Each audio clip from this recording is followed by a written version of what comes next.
This is the Cowboy State Daily Morning Show with Jake.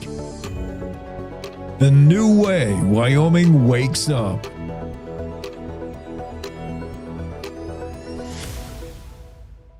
It's time to take a look at what's happening around Wyoming. From the Cowboy State Daily Newsroom, I'm Wendy Core. With private companies eyeing Wyoming as a home for small nuclear reactors and accompanying spent fuel disposal sites, lawmakers are weighing risk versus opportunity as they consider whether to greenlight multiplying those sites. State law already allows temporary high-level radioactive waste storage facilities within its borders.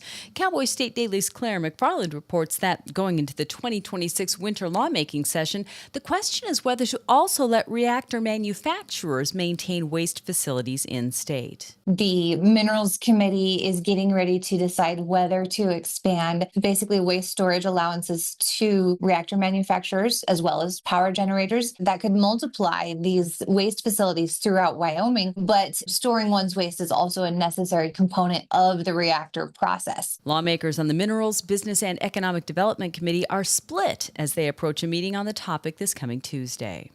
What's happening at a single coal-burning power plant serving Colorado Springs reveals how federal and state authorities are clashing over energy policy with implications for Wyoming coal producers. The Ray D. Nixon power plant has been burning Wyoming Powder River Basin coal since 2003 and was targeted for closure by 2030 under Colorado's plan to reduce regional haze pollution. But Cowboy State Daily's David Madison reports that the EPA under the Trump administration withdrew federal support for that shutdown timeline, possibly extending the life of the plant. So it's still scheduled to close. What I think the utility is feeling now, Colorado Springs Utilities, is that they might have some flexibility here. But what really is exposed as a major policy difference between the state government of Colorado and the current administration in Washington. Despite the EPA's decision, Colorado officials have signaled that they plan to proceed with the planned closures of coal-fired power plants. The Air Force unit that oversees missile and bomb bases has suspended the use of the M18 modular handgun after an airman's death in Wyoming on Sunday. An active duty airman assigned to the 90th Missile Wing died at F.E. Warren Air Force Base in Cheyenne while on duty early Sunday morning. Claire McFarland reports that one day after his death, the Air Force Global Strike Command, which oversees Air Force bases, announced a pause on the M18 pistol until further notice. It's a 6-hour P320 series product. And as I was talking to a gun manufacturer here based in Laramie, he said, yeah, those pistols are kind of reputed to fire unintentionally or reported. There's been lawsuits and reports of unintentional firings that have followed that series for a while. The pause will remain in place during comprehensive investigations by the Air Force, and officials add that security forces airmen will be equipped with the M4 rifle during that time. I'll be back with more news right after this. Looking for something truly unforgettable? Head to the Cody Night Rodeo, where real cowboy action comes alive every night beginning at 8. From bucking broncs to bull rides, it's America's original night rodeo right here in Cody, Wyoming. The rodeo capital of the world. It's family fun, wild rides, and true Western excitement under the lights. Cody is rodeo. When a fully loaded semi-trailer slipped off U.S. Highway 14A near Lovell and was left hanging precariously over a cliff on Tuesday, it took a lot more than a standard tow truck to recover the dangling rig. That's where Hansers comes in, a Billings, Montana-based heavy-duty towing and recovery service.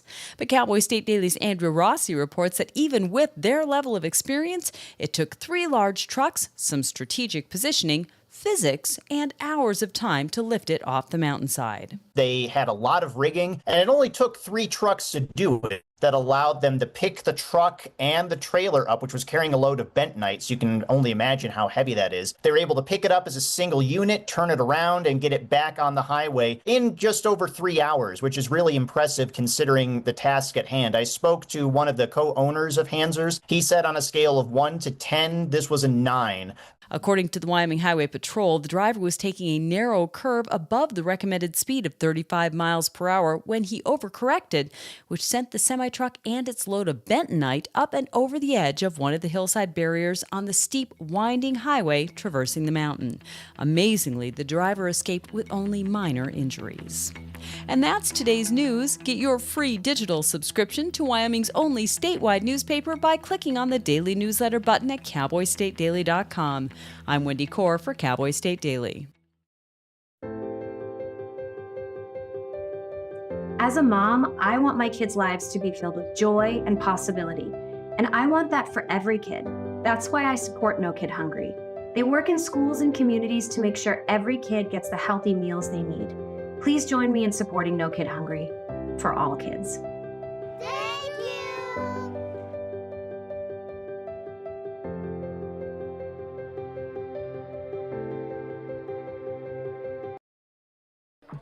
How do you know when you've made the right decision? It's the feeling you get in your gut. The one that tells you what's right or wrong. It's the one that says, sure, I can have a drink. Or the feeling that says, okay, I've been drinking. Now what? It's the voice inside you that says, I'm buzzed. Better leave the car when it's time to go. Plan ahead. Catch a sober ride. Buzz driving is drunk driving.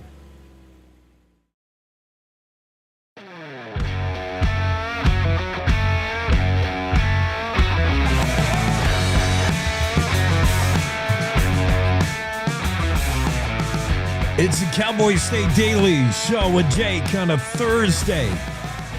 My man Brenson Bartlett made his debut bull ride at Cheyenne Frontier Days. I just watched this kid ride in the high school rodeo like a couple months ago. From high school to the big stage. And what a ride. Brenson Bartlett, he's making a name for himself as a bull rider. On the same topic of kids playing sports, we're going to talk about the 12-year-old playing Little League that is suspended from the state tournament in New Jersey after a bat flip in a walk-off grand slam. This was like a bat flip on steroids. If you're doing this at age 12, it leaves very little headroom for age, 22. He threw his bat into the sky. Yeah, I would have probably suspended him too. Early Mountain West predicted order of finish in football has the Wyoming Cowboys in 10th out of 12 teams. That can't be right. Behind Utah State, behind San Diego State, behind Hawaii. The early college football rankings are out. The predicted order of finish for the 2025 Mountain West football season. Boise State tops the list by far. UNLV and San Jose State, they're 1, 2, and 3. Wyoming predicted to finish third from last. Only New Mexico and Nevada expected to be worse. Wyoming received 150 votes in this rank system, and that put them just behind Utah State and well behind Hawaii. Since when does Hawaii play football? I know they do, and I know the Cowboys love it when we have an away game in Hawaii. Who wouldn't? I didn't know they were any good. Yeah, I don't know about these standings. We got to do weather. Jen can't be with us today. Normally a Thursday would mean Jen Coker, but that's not happening. For reasons. No, that's not my weather. That's too dramatic. What did I settle on for weather? This is, I don't like that one either. I need something longer that's going to get me. What about funkified weather? Okay, yeah. This works. This feels like weather, sort of. Day weather forecast from Don Day, the best meteorologist working in the West for sure. Got a chance of rain around the area. It's a pretty typical summer day. It's going to be hot, sunny and warm with chances of afternoon rain for just about everybody. Casper, 89 the high today. It'd be sunny, but you may get rain in the afternoon. Slight chance of rain in the afternoon for Lander, highs 87. Chance of rain in Evanston in the afternoon, otherwise mostly sunny, 80. Rock Springs, you'll be 84. Sunny skies. Pinedale, slight chance of rain in the afternoon. Clouds increasing as the day progresses with a high of 80. Afton, 84. Again, rain in the afternoon. The clouds will build. Du Bois, rain in the afternoon. You'll see the clouds building. Breezy, wind gusts, highs 80. Jackson, sunny, 84. No mention of rain in Jackson, but it's a possibility. Thermopolis, slight chance of rain in the afternoon. Otherwise, sunny, 91. Cody, you'll get near 90, almost, with a chance of rain in the afternoon. Buffalo, slight chance of rain in the afternoon. Sunny, 86. Sheridan, a little bit of fog in the morning. The chance of rain maybe around 3 in the afternoon. Sunny, 88 in Sheridan. Gillette, chance of rain probably around 3. That'll come with some wind gusts as well, with highs 83 in Gillette. Torrington, 87 degrees with a chance of afternoon rain. Otherwise, partly sunny. Cheyenne, rain likely. Afternoon, otherwise partly sunny, 80. Laramie, 80 as well with some afternoon rain. Rawlins, chance of rain in the afternoon. Otherwise 84 and sunny. So that's your trip around the state for weather today. Pretty typical, really, of late July, where we are, July 24. Greg Johnson will come on and we'll no doubt talk about his Rockies, which made history last night. I think just by winning, just by virtue of a win, it's a historic event in Colorado. Yankees played their worst game of the year. They look pathetic. 4 errors, could have easily been 6 errors, and just ugly loss to Toronto. Wyoming legislators are debating whether to let nuclear waste sites increase. Now, I'm still unclear, despite having read the story, and this is my problem. This is not a problem of Claire McFarland, whose writing is quite clear, usually. But I read the story and I heard her talk about this story with Wendy, and I still am not clear on if we're talking about accepting other states' nuclear waste or trying to provide for better guardrails of our own nuclear waste, considering the state wants to go full bore, gung-ho on these micro nuclear plants. It's the new way to go. The new coal is nuclear. We've heard about nukes, right? Gee, we've been doing nuclear power for a while. And for a little while, we got scared of it. There was Chernobyl and 3 Mile Island. Suddenly, everybody was like, ooh, nuclear bad, nuclear scary. Yeah, you got to be careful with it.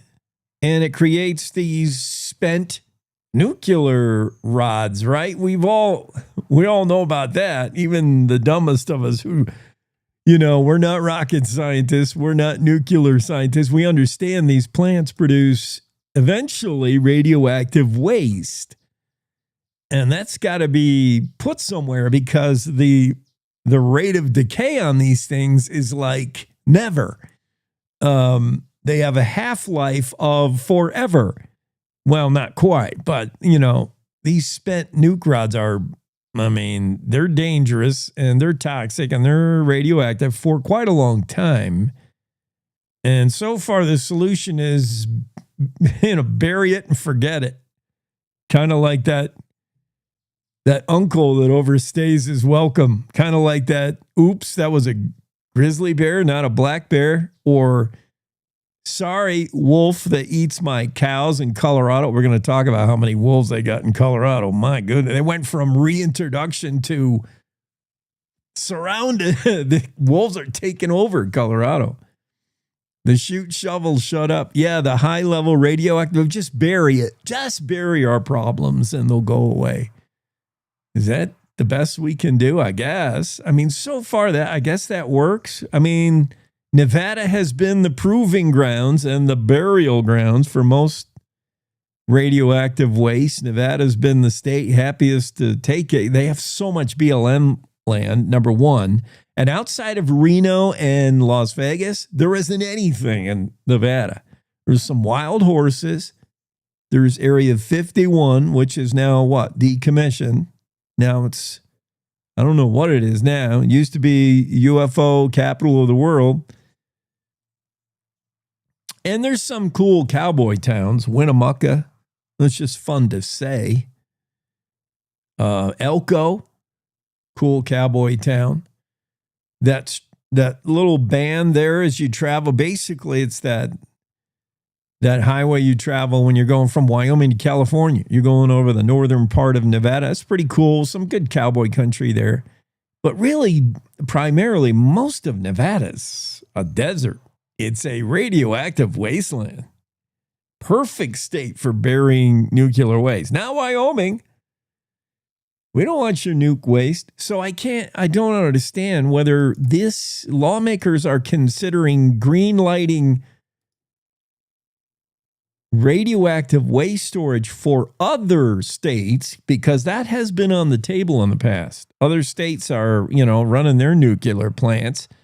And when whenever it's time, I don't know how they decide, but whenever the spent nuclear rods have to come out and get buried, they don't want them buried in their state, these other states. They say, hey, Wyoming, how much to bury this glowing rod of atomic energy?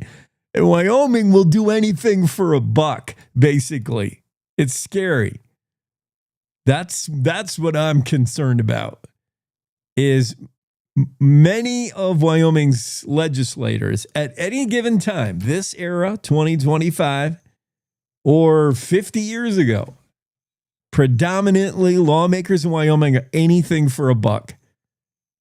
Anything for economy and the industry, because this is a state that's barely hanging on no matter what area you go to. There we've had booms and busts, but a state that is busted like we have, there's always the fear the next bust is coming. There's always a fear the next dollar will never come. And in a panic for money, otherwise known as greed, Wyoming makes, I think, in my opinion, some bad decisions. It's all about the money. Well, when the last tree is cut down and the last fish is fished and all your waterways are poisoned, you're not going to be able to eat your money, as the old Indian proverb says.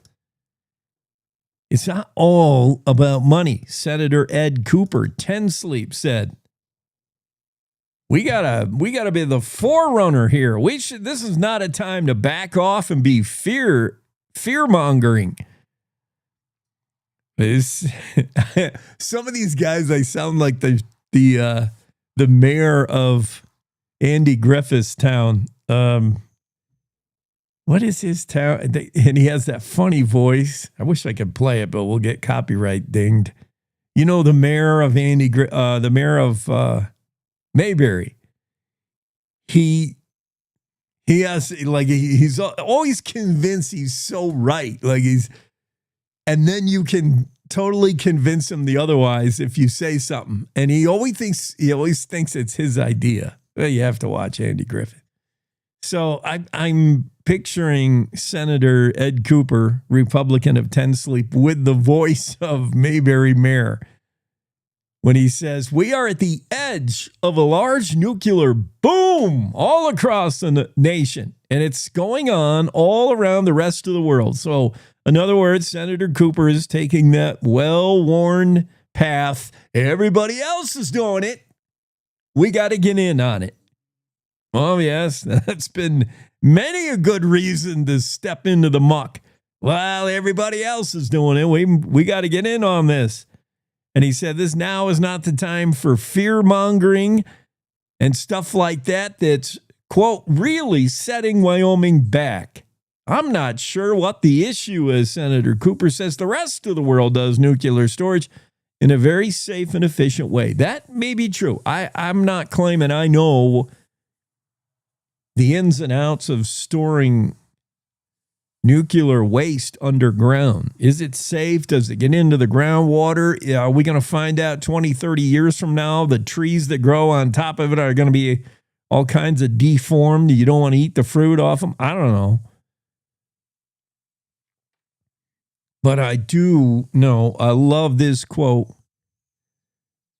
from another lawmaker who has a different idea about storing nuke waste in Wyoming.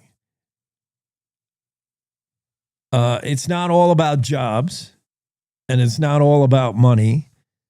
Representative Kevin Campbell of Glen Rock, to me, makes good sense. He said, Wyoming is not a dumping ground. Amen. Representative Campbell. In other words, Wyoming's not Nevada. We're not here for your garbage. I love that. Campbell continues, we are not a regulatory loophole, and we are not so desperate for jobs or headlines that we should compromise our long-term safety and sovereignty. Representative Campbell says, we can be national leaders without being nuclear guinea pigs. If we rewrite our rules every time a venture-backed company from Silicon Valley comes knocking at the door, we're not leading, we're being played. Yeah, Representative Campbell. I like that idea. At least hit pause. I'm not saying a hard no on, California nuke waste if they want to come dump it here for how many dollars. But I am concerned that no amount of money is going to put the environment back. And you can't eat money. Yeah, I don't care how many, it brings jobs and money. That's the favorite lawmaker fallback. It'll bring jobs and money. All this glowing nuke waste we're going to pour underground. Well, who wants it? First off, I mean, we got communities that say they don't even want wind turbines. They don't want to look at them. Nope, not here. Well, who wants this? It's going to have to go on federal land, I would imagine. Nobody's going to want to live on top of a nuke waste dumping ground. Nobody. Not even Rock Springs, which already looks like it's on top of a nuclear waste ground. Yeah, I don't know who we're going to foist it off on, telling them, well, that's a lot of jobs. We're going to need a lot of people to dig holes. Claire McFarland's story. Wyoming legislators debate whether to let nuclear waste sites multiply. And again, I don't know if that means multiply because we're going to take care of our own nuclear waste when we build our own nuclear plants, or whether we're sort of the garbage can for hire, send your nuke waste here. I don't know exactly what's at stake, but anyway, you've heard my opinion. What's yours? Let us know on the Facebooks. Let us know on our studio text line. Anytime you want to join the conversation, 307-999-TALK, 307-999-8255. Let me know your opinion, pro, for, me, against me, with me. If you're against me, you will be banned from the show for life. If you, no. Let me know what you're thinking. We got to take a break. Greg Johnson's coming. Wyoming is a big state. There's so much ground to cover, so many stories to tell. But the Cowboy State Daily News team is up to the challenge. I'm Wendy Core, host of Cowboy State Daily Video News. Whether it's politics in Cheyenne, energy issues in the Powder River Basin, or grizzlies in Yellowstone, our talented crew of experienced journalists are out there finding and telling the stories that matter. What's the best restaurant in DuBois? Renee Jean checks it out. What's the most recent Supreme Court decision mean to our everyday lives? Claire McFarland explains. How is the upcoming elk hunting season shaping up? Mark Hines lets us know. Every day, I talk to the reporters who are covering the topics, issues, and people that are important to Wyomingites, and in our daily newscast, I bring you those stories. Tune into the Cowboy State Daily Video Newscast every morning, only on CowboyStateDaily.com. This is the Cowboy State Daily Radio Network. Hi. I'm your retirement fear, but don't be scared. You're still in pre-retirement. Does that mean I have more time to plan? Precisely. Here, this is pretirement.org. Retirement savings options? Potential tax breaks. Move. This isn't scary. I'm doing it. You got this. Visit thisispretirement.org for free resources to help you customize your action plan.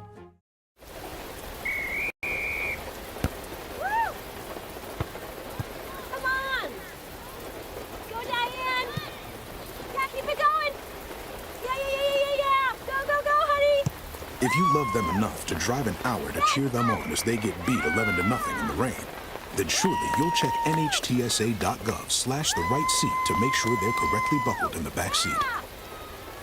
Throw that ball, Diane. Woo! You got this. So as a technical sergeant, E6. I served in Vietnam in 1969. I am an U.S. Army veteran. Have you ever helped a fellow veteran? Of course. Yes. Try to always be there for each other. I do my best reaching out to my brothers and sisters in arms. Have you ever asked for help yourself?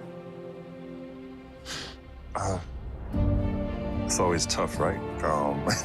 I can't say that I have. I mean, If you don't have someone to kind of help you guide those thoughts, it can be really bad. Eventually, you just can't deal with it on your own. I guess it's a part of the military too, right? Service before self. It was drilled in, service before self. And you start to question, maybe people would be better off without me, When you realize that you're not alone, once you take that first step, there's so much support.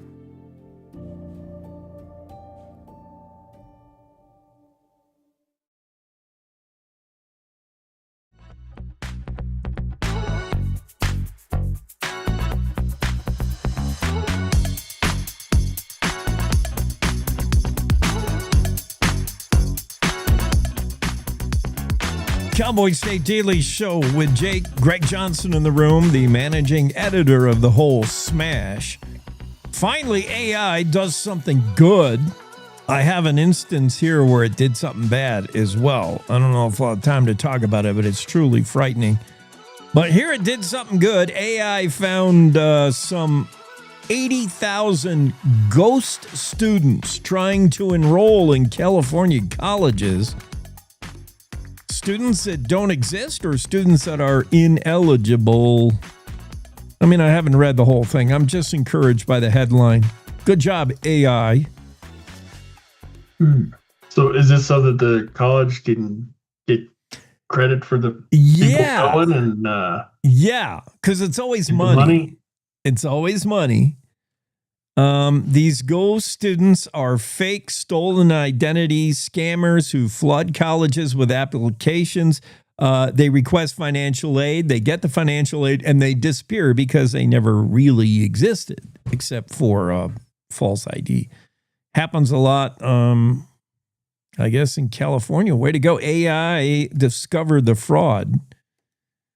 And that could save $90 million. Distributed to students, Department of Education. We're going to talk education later today with the governor of the state. That'll be exciting. Greg, your Rockies made history. They did. Yeah. They did. They made history. They got their first shutout in over a year. That's a long time. How many games? 220 games. How many? 220 games. Oh. 6-0 win over the Cardinals. Well, I'm finding delight in anything Colorado, whether it's your misery or occasional excitement, because the Yankees just stink right now. Oh, what a terrible game last night. The longest streak in MLB's modern history since 1900. That you haven't been able to shut out a team, which is, again, it's that ballpark you play in. I'll bet the shutout didn't happen at home. Maybe it did, but I wouldn't think so. You beat, who was it? St. Louis? Yeah. Shut them out, and it had to be in St. Louis because I've seen attempted bunts clear the fence in Colorado. No, it was in Colorado. Oh, okay. I've seen check swings go for a home run. I mean, the air is so thin right? Okay. Well, the thin air didn't make your Yankees have 4 errors yesterday. Oh, and it should have been 6.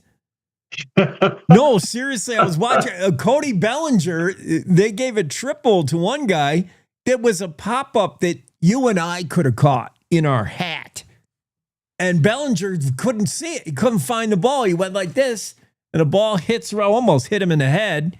And it went, and they gave him a triple because he never touched the ball technically. But, any little leaguer could have made this catch. That would have been the 5th error. And then there was another one. It was truly a low. The Yankees are not a team that's going to thrill you with the leather. They don't play well defensively. I don't know what's going on because the Rockies are 5-5 in their last 10 games. So. Something's wrong with the world. The Yankees also are 5-5 in their last 10 games. I don't know how. It's been a miserable time. I don't know, but if they're not careful, the Boston's going to catch them. That's a bad word. We don't say that word out loud. That's like saying Beetlejuice. You don't say that word out loud. Them bean eaters are not going to take it. Voldemort's going to catch you. Ugh. Did you see the if you haven't, I want you to look at it quick. The bat flip. There's a 12-year-old little leaguer who's been suspended from playing in his state title game. For a bat flip. He hit a walk-off grand slam homer. And he watches what the pros do, and you hit a home run, you do the bat flip and you admire it. He did a bat flip on steroids, and the ump pointed right at him, and he's been suspended for this bat flip, this was not just a bat flip. Like, he chucked it into the air. And I have to agree, we got to put the clamp down on these kids now before they get out of hand. But check it out. 12-year-old suspended for bat flip. He hit a home run. New Jersey kid. Yeah, if you don't learn them when they're 12, it's just going to get worse. They'll be impossible to coach. It's just bad habits when you're that young. And you don't do that. You don't show up the other team. He also jogged the bases about as slow as anybody could jog them. I wonder, has he been warned? Has his coach, is his kid always bat flipping? And I don't know. There could be some background we're not aware of, but I don't need to know the background. If I saw this kid, if that's the only bat I ever saw of his, and I saw him throw that bat like that, I don't know what you can do as an ump. You can't disallow the homer and take that run away, but moving forward, you can say you're suspended. We can't have that kind of stuff. You're suspended for 1 game, 2 games, the state championship, whatever it is. You got to discipline him somehow because it's too much. And you watch these little kids, like 8-year-olds, and they got the bling and they got the eye black, and they're like little kids. And they're, I don't know, some of them will go on to make millions playing baseball, but okay, well, I'm just looking at this. And yeah. This kid doesn't flip the bat. I mean, right. he throws it. I mean, Yeah. he throws it like way up in the air. I mean, it's not just going like, I mean, that's what I'm saying. That's not a bat flip. That's a bat throw. Bat launch. Yeah. It's dangerous, and it's stupid, and it's disrespectful, and it's way beyond bat flip. You're right. So you agree with the suspension? Yeah, well, if it's against the rules to do it. If it's against the rules to do the bat flip, it's against, and he did it like that. Yeah, it's totally. against the rules to throw your equipment. You can't throw your glove at a ground ball like, you and I did when we were little, and we get too tired, like it's the end of the game and the ground ball's way over there, and you're like, chuck your glove at it. You can't throw your stuff, your helmet, your bat, your glove, and he throws this bat. Yeah, I don't have any. I don't have sympathy for him because it's unsportsmanlike. It's not. I don't know. I'm fine. I'm fine with it. All right, Greg has spoken. Usually we are in agreement. Usually. What else you see in the news? I was reading earlier, just before you came on, Claire McFarland's story about legislators considering the nuke waste thing. That issue always comes up. What amount of money makes it sensible for Wyoming to allow the storage of spent nuclear waste to be buried in state? Whether it's ours, if it's produced in state, or if it's produced somewhere else and they want to truck it here and for such and such dollar amount. Issue comes up all the time. Yeah, it's going to come up more as we have more of it here. And the thing is the companies, if they're processing it here and selling it to customers, part of the deal for the customer is, will you take it back when it's spent? Right. And if you won't, I don't know in the industry if that's a huge if that's a standard thing or not. I'd assume not. Because I think if you're a nuclear plant, it's your responsibility to find a place to put it. Right. So, I don't know. If our plants are producing it and they need to find a place here, that seems fair. But I don't know. I guess I'm like a lot of people. I don't want us to be the dumping ground for everybody else's nuclear waste. Yeah. That's what I was saying. Me too. Like, we're not here to be your garbage can. If you got a nuclear, that's Nevada's job. That's where we bury nuclear waste. Let that place glow. It already glows in Vegas. I don't. There's too many unanswered questions about storing that underground, and I'm just nervous about it. And I hate when only the Excel spreadsheet makes any difference to some of these legislators. All they see is the economy, the jobs, the money this will create. And I'm like, man, What do you think? They can bury it at Fenway. Yeah, there you go. Stick it under Fenway Park. Good idea. Brilliant idea. We're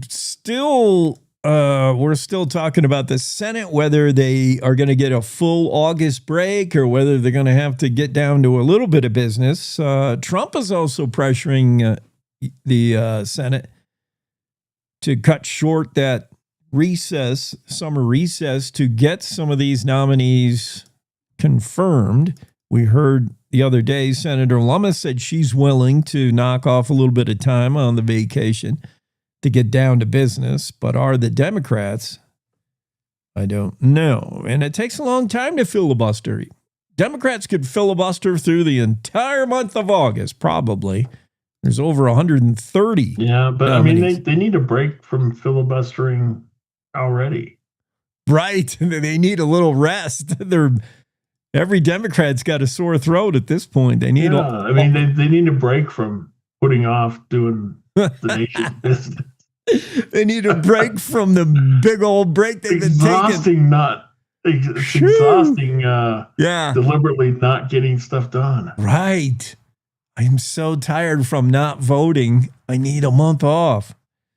Well, we need to recharge to not do it anymore. Right. To keep not doing it. You need to go and write an 8-hour script on what you're going to filibuster about. That one guy went on for 8 hours all night long.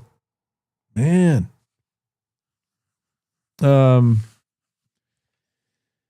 Yeah, how many guys does it take to screw in a light bulb? How many wreckers does it take to save a semi-truck that almost went off a cliff? And how many hours? Apparently, the magic number is 3. Andrew Rossi discovered this top outfit when it comes to recovering vehicles, Hansers, out of Billings, Montana. 3 trucks, 3 hours. And they got that semi out of there.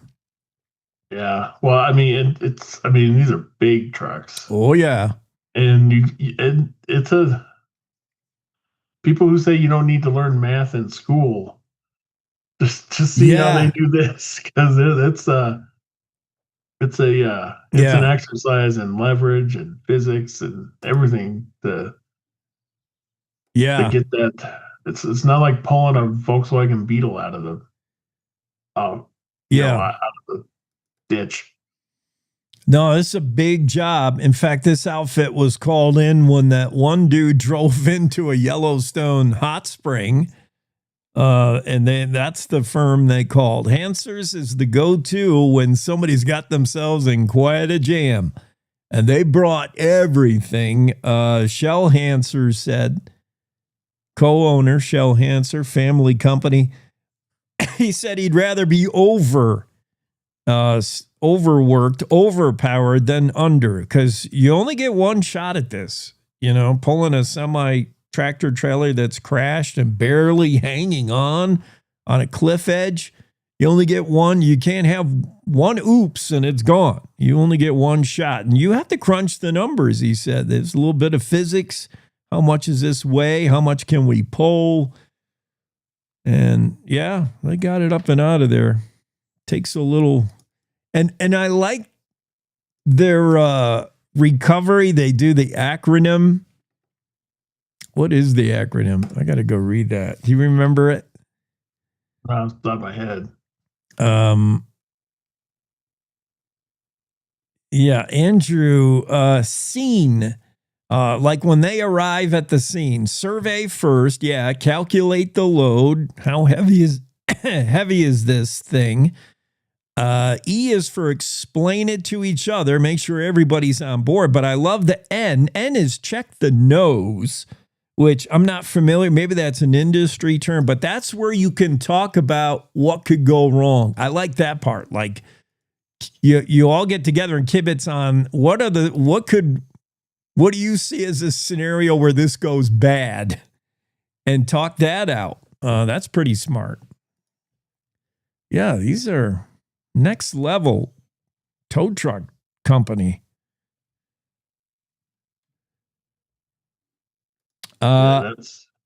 You got any news to bring? I'm ready to take a break here. Go ahead. Okay. We'll be right back after this. Greg Johnson of the Cowboy State Daily Show.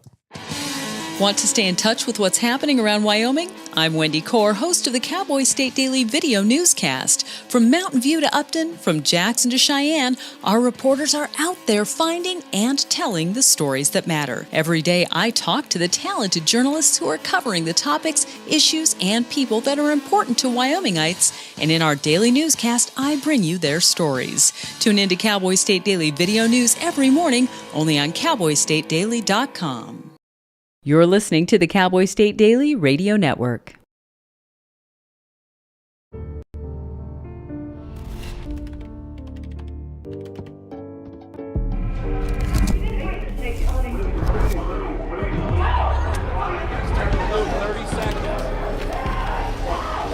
I'm an ex-drug dealer, and I'll be your sub today. Can you see anything different as a pill? No. You don't know? Fentanyl is being mixed into everything now. There's only one thing that will save somebody's life. That is naloxone nasal spray. Fentanyl, it's cheap, it's potent, and it's profitable. Why would drug dealers put a lethal dose of fentanyl in drugs if they know it's so harmful? Really just all about the money. I just didn't realize that one pill could change your whole life. More kids should know.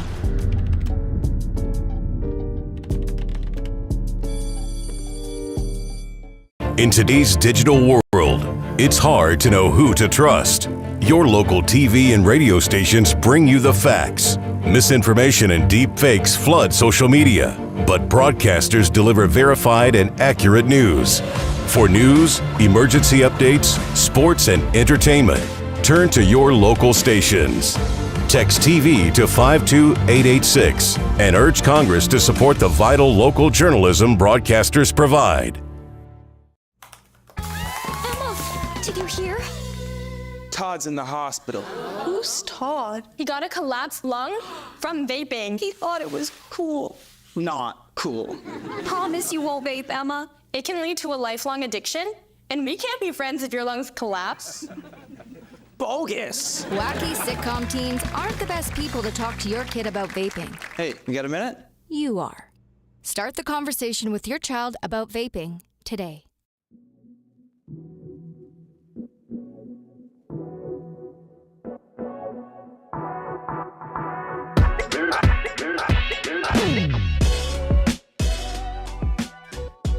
Cowboy State Daily Show with Jake and Greg here in the early morning. Greg, have you ever tried vaping? No. Nope. I haven't. Me neither. Seems that stuff is, so trendy. That's bad. It's bad, right? Yeah. Kids don't vape. Yeah, I see so many people vape now. When I do weddings, I'm really surprised. Like, no one around me, no one in Wyoming, and certainly nobody in Jackson Hole. Oh my goodness, we're all like extreme athletes. You know, people climb mountains on their lunch break here. So you can't find anybody vaping and smoking at all. But I DJ weddings, and I watch these people from the coast, New York, California, Jersey, Texas, whatever, and they all sneak out for a quick vape. Yeah, no, I don't get it. Yeah, I had a niece who vapes and just had, I don't know. It's not especially after all that stuff came out, people were vaping like crazy, and it was, I mean, destroying the lungs more than smoking. Right. I mean, they were. Early on, I think there were people thinking that it was a healthy alternative to cigarette smoking. Early. And then we find out, you know what? It's probably worse. Oops. President Trump is making noise at Colorado. Colorado says they're going to stop burning coal by 2030. They want clean air. They want to get rid of the haze in this state. Even though the EPA told them that burning coal isn't the reason they have haze, or eliminating the burning of coal won't fix the haze problem. The haze problem is I-25. I got news for you, Colorado. It's like 5 zillion cars driving in your state, but, it's cool. Now, me personally, I'm not down with the federal government telling you what you cannot do. So I don't like that Trump tells, getting all flustered over Colorado saying they don't want to burn coal. If you as a state don't want to burn coal, okay, I like states having the power to decide. The federal government should come alongside and help you when you want to do stuff. Like if Wyoming wants to mine coal, DC should be helpful and not get in the way like Biden did. Now, I can see that's what the federal government should do for the United States of America. Otherwise, the 50 states should pursue their own goals. If Colorado says we don't like coal, fine. Don't, even though it's Wyoming coal they're burning and it's going to hurt us, states should have the right to do their thing. And I think. To a point. But a lot of times states get militant about it, and they do things that make make decisions for other states. Which you're talking about, like California, the California EV stuff. Yes, like the Washington and Oregon, who just have we hate coal. That's just their policy. We hate coal, so we hate it so much. We won't even let you ship it to, use our port. We won't even allow a port here to ship it somewhere else, even if it's not to be used here or whatever. So there are times that that states do need to be reined in. Yeah, you bring a good point, Greg. You're right, because I do think of the California thing. And California's policy regarding electronic vehicles was like a robust policy and influenced about a third of the states. Like 17 states followed along with it. And in that case, maybe, reining in. And the coal issue, trying to get coal to the West Coast for export to Asian markets. Good point. Good point. Yeah. I mean, Washington's, we don't even want the coal coming through here, let alone burn here. Just to ship it out somewhere else. I mean, what if we were to say, you know what? Because Wyoming, between I-80 and I-90 and I-25, what if we were to say, you know what? We don't like your apples. And, when you're shipping them around, just don't ship them through Wyoming. Yeah, drive around. They have a fit. Yeah. Yeah. Say, well, the pesticides on your apples could blow off into our state. We don't want that. It's ridiculous. It's as ridiculous as, the coal dust is going to blow off the coal, which it doesn't, because that's watered down and there is no dust on it when they ship it. So you got me convinced on that argument. The senator from Cheyenne brings up a good point. Greg Johnson. I like this outfit that's doing some MRI. It's not what you think. It's not that kind of MRI. It's Mapping Resources Initiative. David Madison has a story about low-flying aerial surveys over the Badlands area, in particular around Sundance, Wyoming, into South Dakota a little bit, and flying to try to decipher what's underground, above ground to decide what's underground. That's crazy. Back in the old days, if you wanted to ascertain what might be underground, if that was rare earths or gold or whatever, you'd have to dig holes in the ground and see what you had. Arduous process. Now we have radar that can kind of feel magnetic. I mean, I don't know how it works, but it's pretty neat. Yeah. No, it's totally how it works. They fly really low and it can penetrate the ground, and with with the rare earths have a lot of different magnetic properties to them, so you can detect that and say, hey, it looks like there's something there. Yeah. You'll see something they call a stinger that hangs out of the tail of that airplane, and the stinger probes hundreds of feet below the surface into the bedrock and can detect the potential rare earths. Like, hey, we want to dig here. X marks the spot. Amazing. This program funded by a big federal program that I did look up because I didn't understand how we got money out of transfer. It's the federal program that also says we need to take a look at our transportation, rebuild bridges and all that, fix bridges.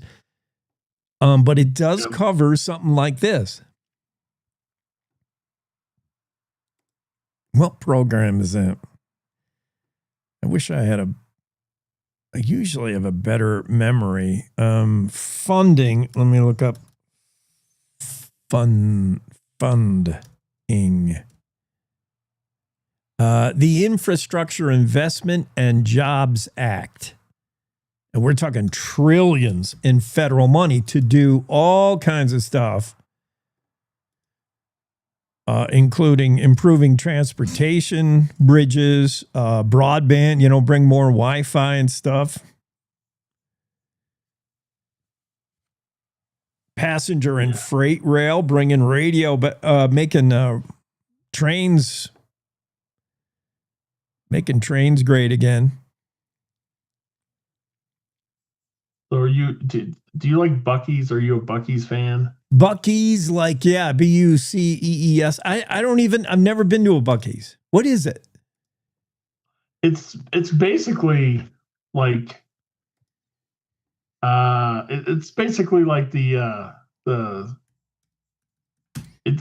a convenience store on steroids is what it is. It's giant convenience stores. They've got barbecue and stuff in there, and and for some reason people love the brand, and so they've got t-shirts and they've got water bottle. I mean, they've got all kinds of merchandise, anything that you can think of with the Buc-ee's logo on it. Yeah.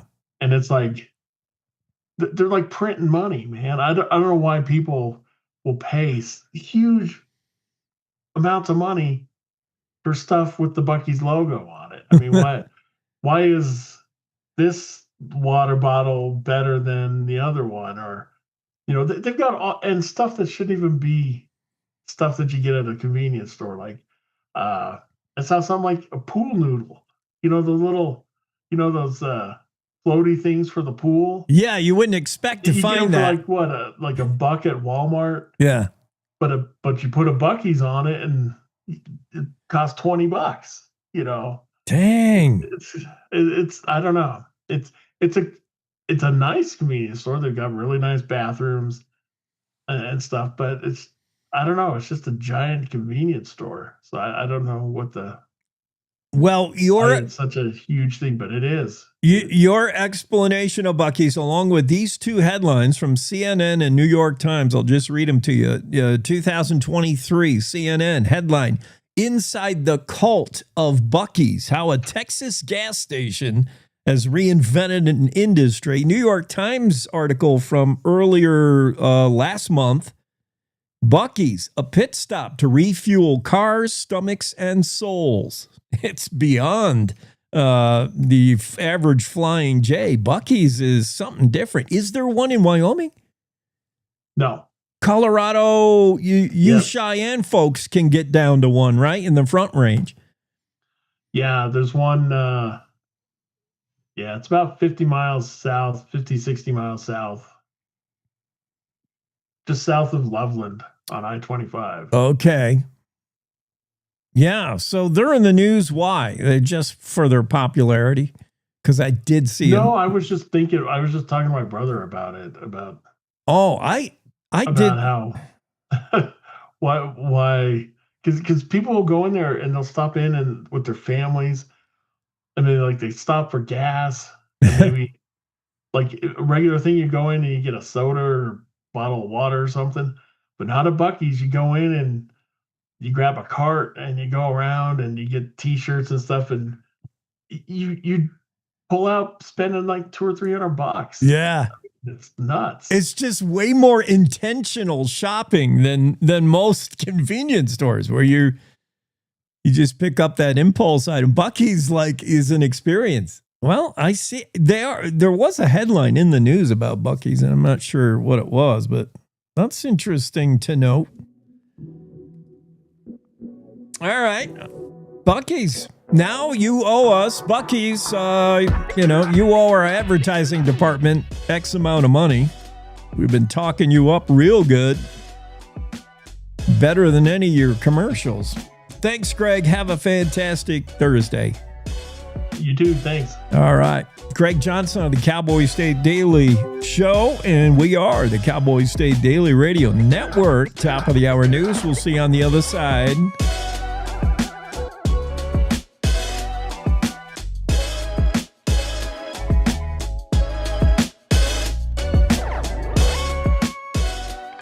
It's time to take a look at what's happening around Wyoming. From the Cowboy State Daily Newsroom, I'm Wendy Kaur.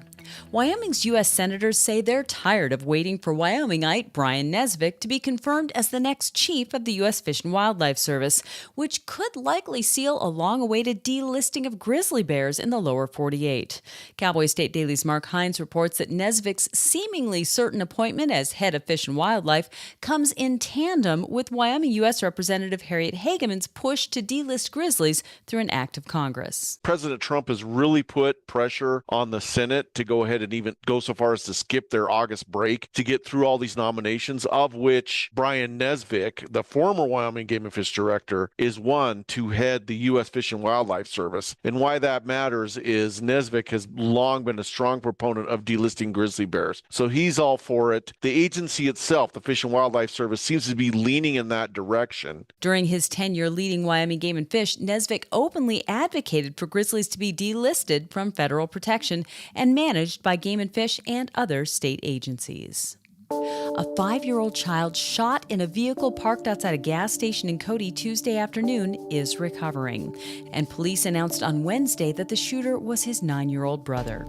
The Cody Police Department is still investigating the incident that occurred outside the KT Sinclair gas station on Sheridan Avenue in Cody, although Cowboy State Daily's Claire McFarland reports that at this time it appears to be the result of what law enforcement is calling a negligent discharge. We don't know exactly how the 9-year-old came by the gun. What we do know is that the Cody PD is saying evidence indicates this was a negligent firing. Frank Groth, Gillette-based firearms instructor, was like, well, I'm hesitant with that term because negligent indicates someone acted against his better knowledge. And with a 9-year-old, it's tough to tell just how great his knowledge or experience is on guns, but we will hopefully learn more as the investigation progresses. The department encourages anyone who witnessed the incident or who may have relevant information to contact the Cody Police Department. Well, as Wyoming progresses toward rolling out the nation's first state-backed cryptocurrency, possibly as soon as this year, the state has begun testing out practical uses for the Wyoming stable token. State officials told Cowboy State Daily's Justin George that the latest test proves that the stable token system could someday help residents and businesses when disasters like wildfires or floods strike. If you were a vendor and you had completed whatever tasks needed to be done, then you would submit to get paid for it. And this would essentially make sure that everything was verified and that everything was under the law, and then it would pay somebody out. Typically, that process takes up to 45 days. Well, this was able to do it instantaneously. If you are in a disaster zone and you need to get paid out, you need the money quick, you can't wait 45 days. U.S. Senator Cynthia Lummis, who's been leading the effort on Capitol Hill to get federal approval for Wyoming's stable token system, said that the test was just a start to the endless ways Wyomingites will benefit from digital currency. I'll be back with more news right after this. Looking for something truly unforgettable? Head to the Cody Night Rodeo, where real cowboy action comes alive every night beginning at 8. From bucking broncs to bull rides, it's America's original night rodeo right here in Cody, Wyoming. The rodeo capital of the world. It's family fun, wild rides, and true Western excitement under the lights. Cody is rodeo. A 39-year-old Casper man accused of nearly biting off the finger of a deputy in May made pleas of not guilty and not guilty by reason of mental illness or deficiency at his arraignment on Wednesday. In addition to being charged with aggravated assault and battery for his actions on May 13th at the Natrona County Jail, Andrew Barrett also faces charges of being a habitual criminal. Cowboy State Daily's Dale Killingbeck was in court for Barrett's initial arraignment 2 months ago. He was an entirely different person than I saw at his initial appearance. He was sitting in a wheelchair. He was responding normally. He wasn't barking. He wasn't sticking out his tongue. He wasn't making animal noises. So he listened to what the judge had to say. He's got some serious things he's facing. But today he showed no evidence of his being a serial biter or wanting to make any kind of disruption in the court. Barrett has a history of biting people. Barrett was on parole after serving prison time for an aggravated assault and battery charge that involved biting off the tip of an index finger of a Banner, Wyoming Medical Center employee in 2021. And that's today's news. Get your free digital subscription to Wyoming's only statewide newspaper by clicking on the daily newsletter button at cowboystatedaily.com. I'm Wendy Core for Cowboy State Daily. We all make choices. When it comes to alcohol, kids make choices whether to drink or not. Bye, Dad. Bye-bye. Remember, I'm going to Alex's party tonight and sleeping over. Have fun. Hey, have a seat for a second. Remind me about that party again? Alex is just... And adults make choices whether to talk about it. That's true of parents and every other trusted adult in a kid's life. Kids want to know our expectations when it comes to alcohol and other drugs. They want guidance and honest answers to their questions. And it makes a difference when the message is consistent and part of everyday conversations. So talk with your kids and help lead them on a positive path. Because when you talk, they hear you. For more information about talking with your kids about underage use of alcohol and other drugs, visit underagedrinking.samhsa.gov.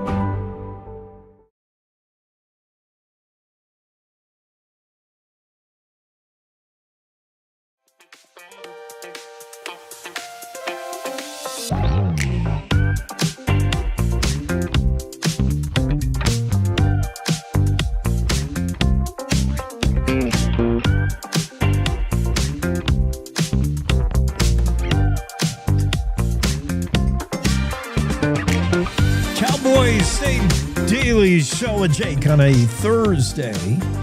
We got a busy morning, by the way. A lot of guests, a lot going on. In fact, I've got to move. I got to try to move Dorothy. Jackie, she's not going to be happy.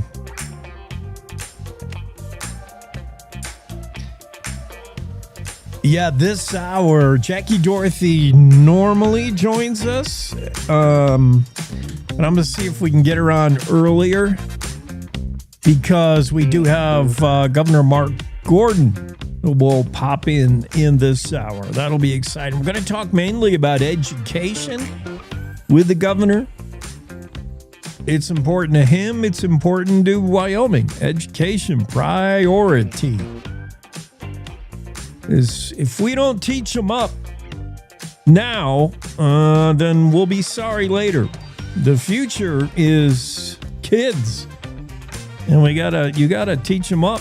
Otherwise, they'll all be bat flipping after a home run. That kid, that 12-year-old New Jersey little leaguer with his bat launch. That wasn't a bat flip. That was. Get a hold of yourself, kid. 12-year-old throwing his bat after a home run.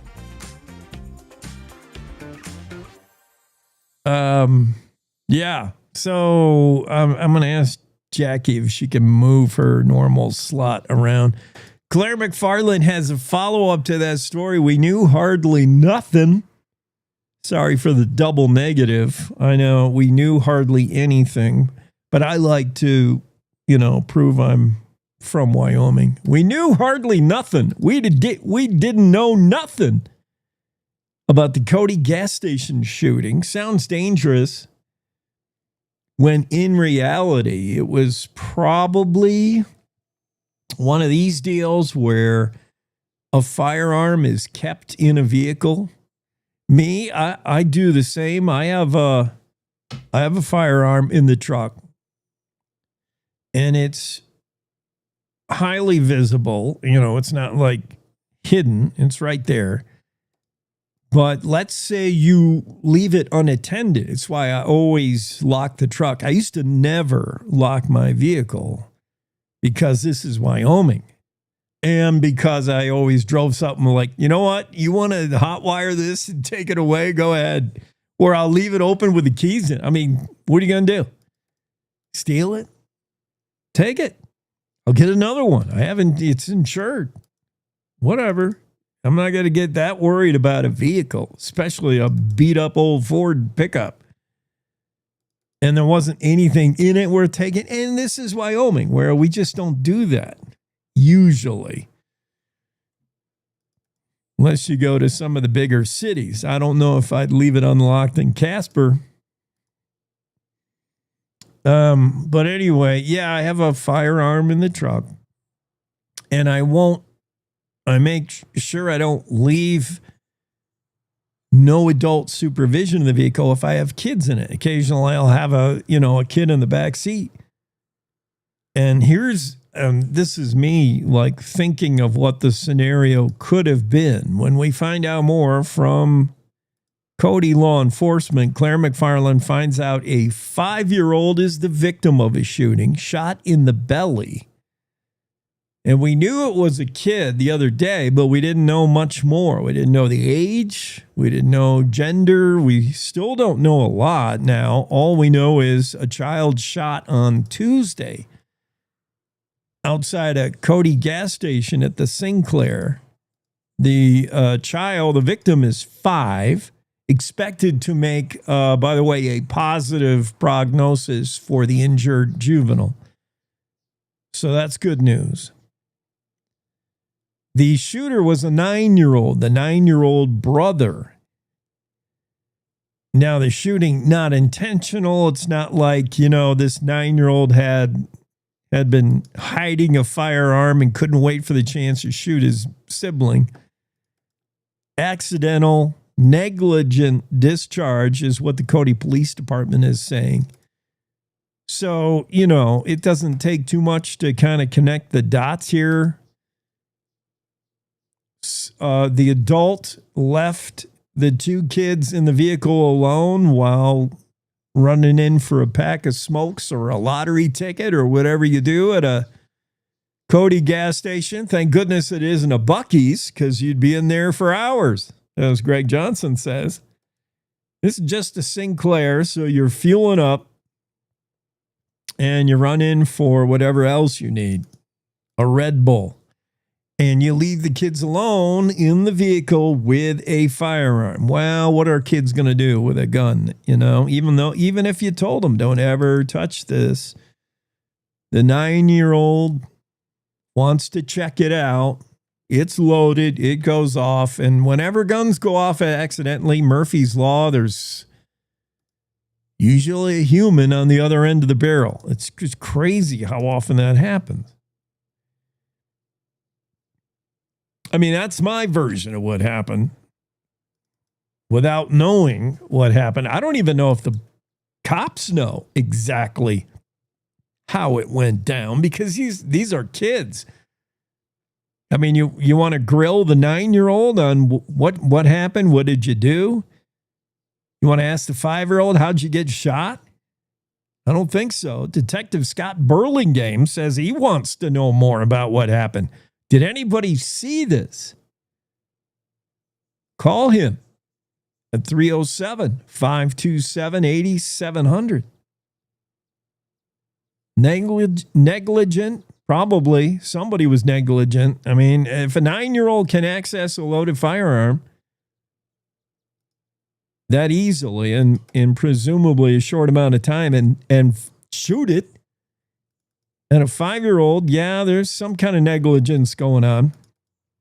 Claire McFarland's story includes quotes from Frank Groff, firearms instructor based in Gillette. And he speculated as to how it could have went down. He says, now I can expect a 9-year-old, and I don't know what training they may have had or no training or any level of training, but I can expect a 9-year-old would not properly handle a firearm without adult supervision. Probably not, said Groth. To him, this is a gun. This is a cool thing that I can play with, says Groth. Yeah, exactly. You just can't leave unattended firearms with kids around. I try to be, and you'll make mistakes. I get it. I try to be aware because, as I said, I've got a firearm in the truck. I have it in a holster that's comes with a snap closure. And I'll say this, it's difficult to get this firearm out of the holster. You would have to have some amount of strength to snap it open. It is really, and then you can't easily pull the gun out of the holster. It is a tug. It takes some work. It'll take some time. And I also I don't have a chamber under, I don't have a bullet under the hammer. So anyway, yeah, you got to take precautions. You got to be careful. This is a negligent discharge of a firearm is what Cody PD is saying, but they haven't really ascertained all the facts, obviously, when they're asking the public if anybody knows anything about it. We talked about U.S. Senator Cynthia Lummis being one senator who says, yeah, we need to get down to work, not be taking an August vacation. Typically, August is recess time, summer recess for your Congress people, but Wyoming senators, and it's just the two of them, Lummis and Barrasso, both agree with President Trump that, hey, maybe we have to take a shorter vacation this year because we got a lot of unfinished business. We got more than 130 nominees for various cabinet positions, various heads of organizations. Now, some of it's lower level stuff that, you just show of hands and you vote, but some of it is important political football kind of stuff, especially when you're talking about Brian Nesvik, because Nesvik, former Wyoming Game and Fish head director, has already made it clear that he is all for delisting the grizzly bear. And suddenly the approval of the Fish and Wildlife Service director has become very political and all about grizzly. That's not all Fish and Wildlife does, but it's one of the things they would do. And once that was figured, and it was close, the committee vote, Nesvik survived committee by a 10-9 vote. So it's just one vote that got him through committee. And the writing's on the wall. The Democrats don't have enough senators in the Senate unless they get some rhinos to flip. They're going to lose this vote. So they've put it off. They've filibustered. They've stalled on Nesvik, and they've stalled on a lot of things. And we're talking 6 months now. Nesvik was tapped back in July with the rest, with a lot of the nominees, and it's now almost the end of July. Back in January, sorry. Nesvik was tapped. One of the earlier things Trump did. And now we're at the end. It'll be 6 months. It'll be 7 months if Congress takes off for August, comes back in September. Still don't have a head for Fish and Wildlife. And don't think it's not all about grizzly bear and Democrats. Like, Democrats wouldn't know Brian Nesvik from from the guy who comes to fix your plumbing. But they know that when he gets in charge of Fish and Wildlife, one of the first things he's going to do is delist the grizzly, and that doesn't sit well. So they don't even want to think about a vote. And President Trump told the Senate the other day, he said, hey, you might want to double think your August recession, your August vacation, because there's still a lot of work to be done. Lummis is okay with that. So's Barrasso. I don't know about any of the blue senators, whether they want to go to work in August, but I reckon we'll find out. That story in the Cowboy State Daily. We heard Lummis's opinion the other day. Mark Hines writes a story today about the whole thing in general. Let's go to Pierre, South Dakota, I think, where, no? Back in Cheyenne. Hey, he's back on our soil. How was Pierre? Pretty nice? Yeah, it was very rainy there. Was it really? Mm-hmm. I like South Dakota. It's maybe my third favorite state. It's right up there in the top 5. I like it. Yeah, so me too. It's really long. East to west. It is very long, yes. Yeah, you start out the day entering, welcome to South Dakota, and you will end the day passing the sign that says, come back and see us soon. Like that's a state right there. Woo. There's some people saying we don't need 2 Dakotas. We already got South. What do we need North for, or vice versa? No, they're different. No, they are. Yeah, they are. Yeah, aren't they? And for a weather guy, I can see why you have some degree of fascination with North and South Dakota. Weather-wise, those are states where seriously weather forecasters. If you sign up to be a meteorologist in North or South Dakota, the job comes with a few dice. Because that's mostly how you. There we go. Is Canada going to come today, or is it going to be 90, or is it going to be 40 blowing like? I mean, it's hard to do weather in those states, huh?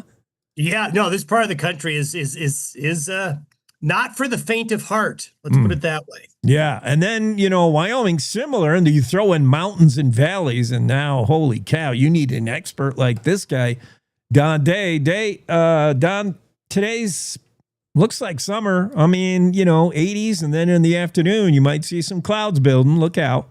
Yeah, we had a gully washer at Frontier Days yesterday, but boy, I tell you, threaded the needle. The thunderstorm hit right after the rodeo. Ooh. And was done just before the night show. But wear your boots if you're headed out to Frontier Park. Going to be kind of muddy in places, and thunderstorms in the east. Again, same situation, Jake. The eastern side of the state, thunderstorms. The western side of the state's going to be warmer, a few thunderstorms here and there. There's a real contrast west to east. But as we get into tomorrow and the weekend, the drier air that's in western Wyoming kind of comes in, and we've got a warming trend. Just a few isolated thunderstorms Friday through Sunday. It's going to be a pretty nice weekend. Going to get a bit on the warm side, but a pretty nice weekend. All right. Good deal. We'll meet again tomorrow just to triple check, confirm that, and make sure nothing bad is happening. But okay, we'll be here. Good forecast. How did you travel, by the way, to South Dakota? I drove. It's one of those places where it's really close enough to drive. Yeah. But but your thing is like, well, to get to Pierre's like getting to other, places in Wyoming, you got to go through a big airport. And it's just like, do I really want to do that? Right. No, right. I think my appetite and many other people I know for going to large airports is getting less and less. It's just not, it's traumatic. It's not fun. I agree. even if you and you end up, by the time you do all the, waiting for the boarding the flight and then getting off, the hours you save, are they worth it? And you and I make decisions like, no, I'd rather drive. Well, let's face it. If you're from a small Western town with an airport, they always put your connecting flight at the extreme end of the terminal, Yeah. So it's just like, your app says, well, your walk time is 72 minutes to get to your next gate. Yeah. You're always way at the, yeah. That is so true. Dude, people who fly like, Sydney, Australia to New York to San Fran, they get the best spots. I mean, they get out of the airport and right next door, that's their flight right there, And walk to the end of Terminal B, go down the stairs, ask the guy in the white shirt where your plane is, take the bus, get off the bus, wait outside. Yeah. We get Terminal QZ, gate 580, and then you'd ask some custodian, like, I didn't even know we had a Terminal QZ. I don't know where that is. The bus runs out of gas getting there. I mean, yeah, we're way. You bring up a good point, Don. All right. Have a great Thursday. You too. Okay, man. Yeah, I'd rather drive when you get to that business of airport air travel. Cowboy State Daily Show with Jake. We're going to take a quick break. I'll be right back with or without Jackie. We'll see. Roll of the dice.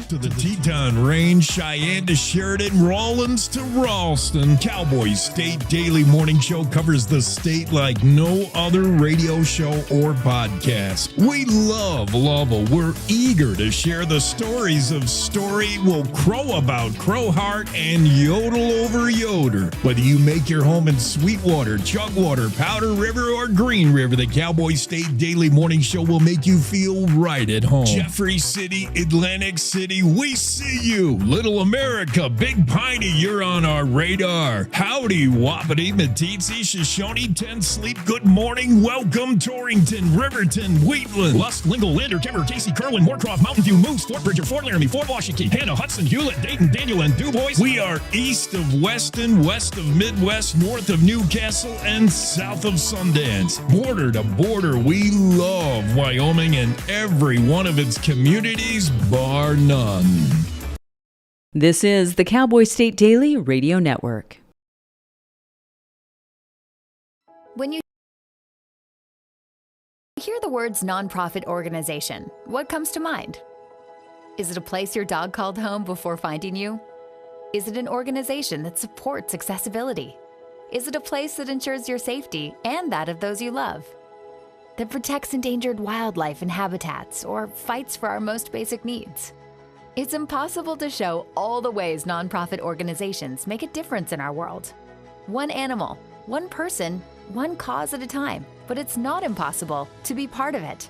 When you give what you have to a nonprofit organization that needs what you can give, you help promote, protect, and strengthen the reach of these incredible organizations. The Nonprofit Alliance is here, helping connect people like you to the nonprofits that enrich your life, your community, and the world we share.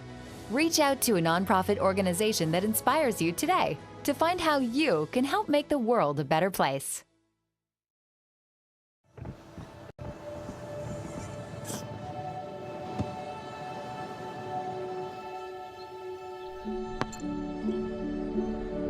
Go to that. I don't remember how it started.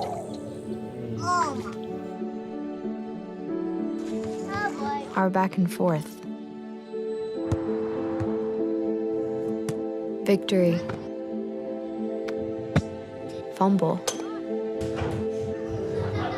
Repeat. It always came back. Dad!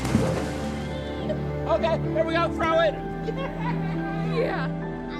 You probably don't remember what you told me, That was perfect. but I heard every word. Nice.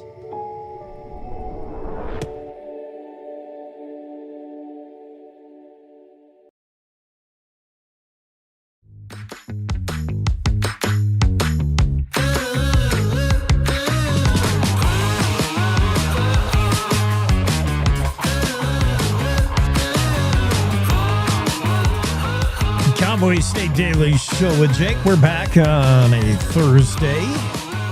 We're just rolling through the morning. So good to have you along with us. We were talking about the accidental negligent discharge of a firearm in Cody at the gas station. 9-year-old shot a 5-year-old. 5-year-old's going to be okay, is what we hear. What about the accidental discharge of a firearm when no one pulls the trigger? No one touched this gun and it goes off. That's not good.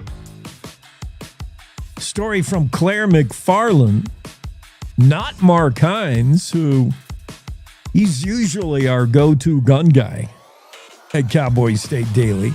Air Force Division at the F.E. Warren Air Force Base, an airman on Sunday was involved in an accidental discharge of a firearm and died on Sunday. And earlier this week, just a day later, by the way,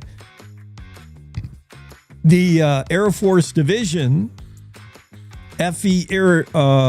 Warren Air Force Base, the division is the 90th Missile Wing, the Mighty 90, I think they call themselves. And the death of that airman, there's now a policy to no longer suspend the use of the M18 modular handgun. That's the issued sidearm for folks in the 90. Previously, they were using the M9. This firearm, supposedly an upgrade. It's not a Glock. It's the other guys that make it. I should know, but I don't. Sig Sauer, which is the favorite of many police, many law enforcement, like the Sig Sauer. Previously, the M9, I think, was in use. Now the M18 is the upgrade Sig Sauer. And there are reports of these things going off, discharging by themselves if you just so much as bump them. No trigger, no, just a nudge and they can go off. That's that's probably not good. That's definitely not good. The Sig Sauer, the company, has kind of backpedaled on it a little bit, saying that's not true. This doesn't happen. Meanwhile, all over the internet, you can find instances of the M18 going off. And so the Mighty 90 has decided they're just not going to carry him anymore. We are deeply saddened by the loss of a valued member of our Mighty 90 team, says Colonel Terry Holmes of the 90th Missile Wing. He's the commander. Our thoughts are with the airman's family and friends. And we're going to make this policy to no longer use the M18. Good story from Claire McFarland. We'll get back to that a little bit later. I do want to get Jackie into the discussion. Jackie Dorothy has one last story I think we never got to the other day when we were talking. Jackie, let me see. Are you in here? Yeah, there you are. I'm trying to move you up a little bit, Jackie. Sorry, because the governor, only for the governor would we do that. Oh, gosh. Yes, I will be bumped for the governor. Otherwise, we would never mess with your time slot. Jackie, we didn't get to the one last story I wanted to get to when we talked to you on Tuesday, and that's that Wyoming history story. The time buddies Butch Cassidy and Jacob Snyder were framed. Butch Cassidy was a real bad guy. What do you mean he was framed? And who is this guy, Jacob Snyder? Well, Jakey, as he was well known, was a good friend of Butch Cassidy. Apparently in the 1800s, when Butch Cassidy first showed up in the Owl Creek region, he had two friends that he was hanging out with, Al Hayner and this Jakey Snyder. And he kind of faded into history, but the story is really fascinating. And it is actually documented that both Butch Cassidy and Jacob Snyder sued the Imbar Ranch for taking 8 of their cattle. And it's known the Imbar Ranch, Jay Torrey and Jack Price, took their horses, had them in their pasture, and when it went to court and the judge, Ed Cusack, was about to rule on it that day, well, Jack Price said, these horses, this cattle, they're all in our ranch, and they sold them. They forced to sell. And because they no longer had them, there was no case. So these two young cowboys, they knew that the Imbar Ranch had stolen their cattle and their horses, and they don't get any compensation or anything because they hurried up and sold them and no longer had them. And this is probably why the famed outlaw Butch Cassidy started solving his problems at the other end of 45 rather than going the legal route. He tried suing, he tried doing it the way you're supposed to, and after that, if you stole something from Butch Cassidy, well, in fact, he was just going to go ahead and steal first. Well, here's really to add insult. So they sued him in January of that year. By July, Butch was put in jail for having in his possession a horse of the Imbar Ranch.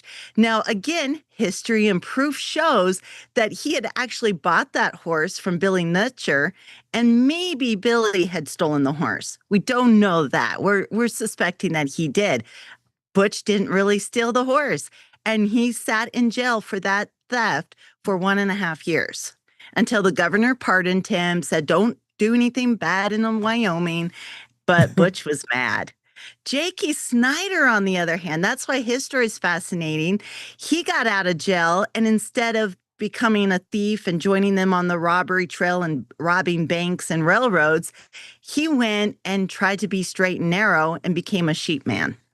So that's where their paths diverge. But it is fascinating when you look at why Butch became an outlaw, is he's like, according to his sister, is like, well, if you're going to call me an outlaw, I'll show you what an outlaw is. Yeah. We have maybe just seen the point where Butch went bad after trying to do it the right way. Oh, my goodness. And then Jakey Snyder, you could say Jakey went bad as well. He went into the sheep game, which is practically outlaws behavior in Wyoming. But wow, what a story, Jackie. Dang. It's really fun. And I love looking at these minor outlaws and seeing what made Butch Cassidy's stories so popular is because I think it's because of his name. Butch Cassidy, Sundance Kid, they conjure up all these things. Jakey Snyder, what does that tell you, right? Yeah, he just needed a more colorful name, man. Afraid of a Jakey. He needed like a Muggsy Snyder. I don't know, something, but it's all in the name. All right, that's a fantastic story, Jack, I think. I'm glad we were able to get it. I got to clear the room for Governor Gordon, but yeah, have a great Thursday. You too, and enjoy the interview. Thank you. Watching. Jackie Dorothy of the Cowboy State Daily Show will be right back. Governor Mark Gordon pops in after this quick message. Wyoming is the cowboy state. From corner to corner, there are so many stories to be told, and more cowboys and cowgirls are turning to the Cowboy State Daily News team to keep them in touch with what's happening both locally and in other parts of Wyoming.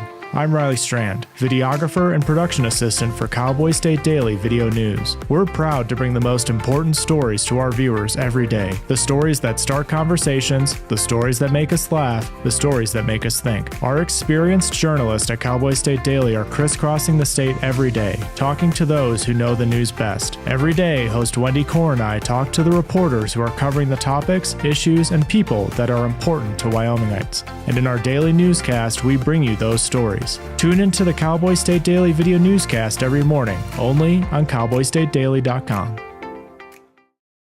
You're listening to the Cowboy State Daily Radio Network. sometimes fatherhood I'm the first Viking who wouldn't kill a dragon. can feel like an epic battle. But you will. But you can change your kid's world just by being there. And with a little help, you won't believe how high they can soar. All right, bud, you ready?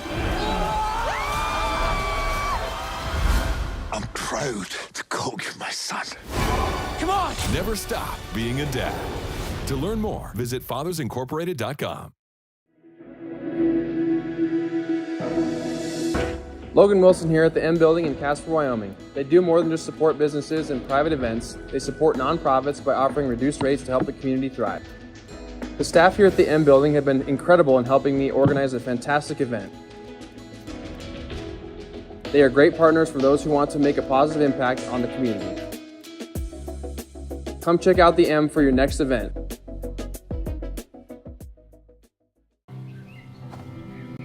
For decades, I've taught you everything I know.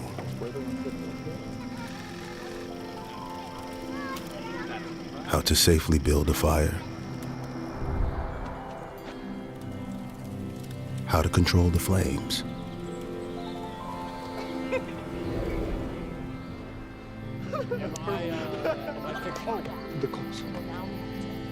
What to do with hot coals. How to secure your chains.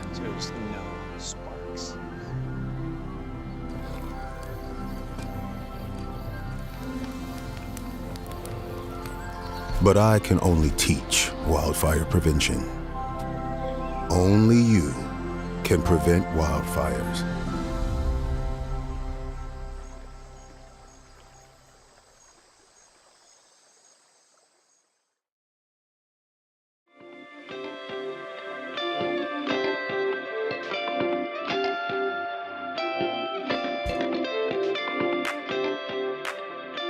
Cowboy State Daily Show with Jake on a Thursday, and time to welcome in Governor Mark Gordon. And always special when we get a chance to talk with you, Governor. Oh, you got a different scenario there, different background and everything. I'm still the same governor, though, Jake. Okay. Well, no. You are a better governor. Your approval ratings have gone up. I don't need to tell you this. We're talking to now the number 4th ranked nationally governor, top shelf governor. Recent poll released by Morning Consult. And that's not some fly-by-night operation. They know what they're doing. They rank you approval rating real good. Only 3 governors better, and number 4 ranked governor. That's good news. I mean, I like that. Yeah, I think that, Jake, I was going to say, though, that's nice. And one of the best things about it is if you look at the negatives, they're the lowest of any governor. Which yes. Yes. And the reason you're those who approve of what you're doing is not higher is there's in Wyoming, there's so many who say they don't know. And there's, that's all right. There's a lot of people in Wyoming who don't know. It's probably a education problem. We're going to talk about education now. Big. I know it's a priority for you. I want to start with you. I mean, congrats. This month, you started as the new chair of the Education Commission of the states. So this is a leadership role on the executive committee. It was announced months ago, but it starts today, and it starts this month. Priority Education Initiative. What's that about? I mean, you hit the ground running on the 9th of this month announcing something. But what's it like to be the chair of this committee? It's important. Well, it is important, and it's a passion of mine, as you know, energy, mental health, just, being able to get our industries out there, diversify the economy. Those are all important things, but they're all supported by having an excellent education system. So what the Education Commission of the states allows is to be able to talk about what we're doing here in Wyoming and hopefully change a bit of the conversation about education. As you know, Jake, for years now, it's been talking heads saying our kids aren't doing well or they are doing well. It's been unions. It's been, yeah, charters, it's been conservative, it's been liberal, and very little of it has really been about learning and what kids need to know, number one, and number two, how do we make education work a little bit better across the country, because what's being done in places like New York or Washington, D.C. really doesn't make sense in places like Wyoming. And so our initiative is to really say, we're not programming robots, and all the talk about workforce. Yes, we need workforce, but one of the things that I've always stressed is that we wanted to have an ambitious workforce that was capable of solving problems, that had the tools necessary to be able to address those problems.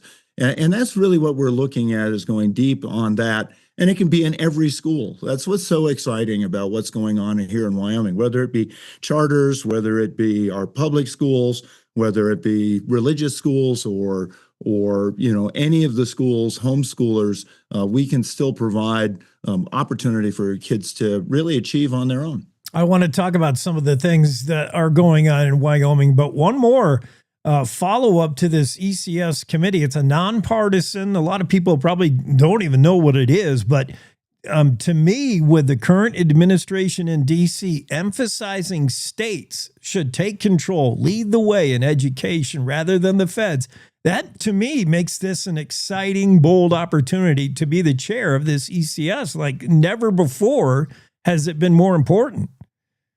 Yeah, no, you bet. This perfect timing. Sometimes it's better to be lucky than good. Hopefully, in this case, we're both. We got an administration that has finally really started to put the emphasis on let's the states take care of their problems, as opposed to the only good decisions come out of DC, which is categorically wrong. And so, we're really seizing this opportunity. And what's fun about it was the fact that meeting with all these 50 states and a few territories, and there are commissioners from all around the country, and several commissioners in this state. Megan Degenfelder's one, and there's some teachers and others. Was the opportunity to really talk about let's really focus on kids being able to demonstrate their ability to use the knowledge they're gaining, which is very different from memorizing the night before the test, taking the test, and then being graded on the test and forgetting it the next day. And what was really, I guess, encouraging about that was the fact that that room just accepted it. They just said, "Oh, thank goodness! It's like a breath of fresh air." There's a lot of things that are changing fast in the education world, and you got to pivot with them. And we'll talk about that. It's not enough to just have a vision and the blueprint. You gotta work towards immersion, have a complete buy-in, and we're talking about change, community hubs for addressing needs for greater education. What is it? It's important to you, and that's a program you hit the ground running with just this month. Yeah. Acronyms are a dime a dozen. This one's a pretty good one, because it says, let's go to the communities. Let's talk to the parents.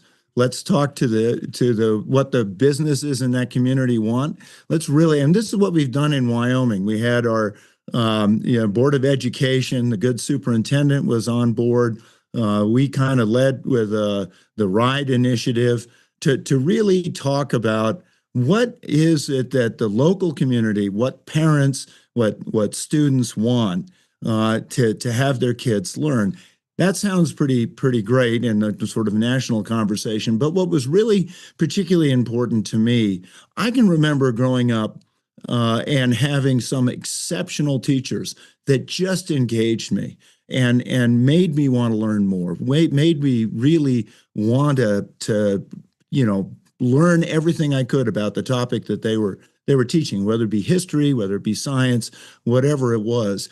And we've gotten so gobbled up in all the strictures and standards and assessments and this and that it didn't allow for that kind of freedom that really, I guess, engages a student and makes them want to stay there. So what I was worried about is you saw kids, my own kids included, who are going through their senior year because they've learned pretty much everything they think they want to learn. And they're sort of supposed to be in school because that's how the school gets paid. That's not education. What is education is what we're seeing in places like Matitsi, where seniors are getting out and doing internships with businesses, with ranches, with other things. The stuff we're seeing in places like Upton, where they've redesigned the whole schedule so that every student can take anything they want. And that's really important in Wyoming for our smaller schools. And you go to places like Cody or Laramie, they're just really awesome things going on in Wyoming. Want to take that to the nation. The world is changing fast. Today's high school graduates look a lot different than they did in the 1970s, a lot different than they did in the early 2000s. What is the profile of a graduate today, and what is the state doing to come alongside high school teens to prepare them for the new age? Yeah, well, the profile of the Graduates Board of Education, which was established back in the early 1900s to sort of work through what we wanted our schools to teach. So they have 4 pillars: learn, work, contribute, and thrive. And in each of those pillars, they have certain things that they expect a graduate to be able to do. So in learning, apply knowledge and skills to life's challenges and opportunities using problem solving and critical thinking. So that's not a multiple choice, obviously. You've got a problem, you have to solve it. You need to demonstrate you've been able to use your math, and be able to write about it, and those kinds of things. And we talk a lot about literacy. I know Senator Scott's awfully concerned about our schools not having students that can read at the level they need to.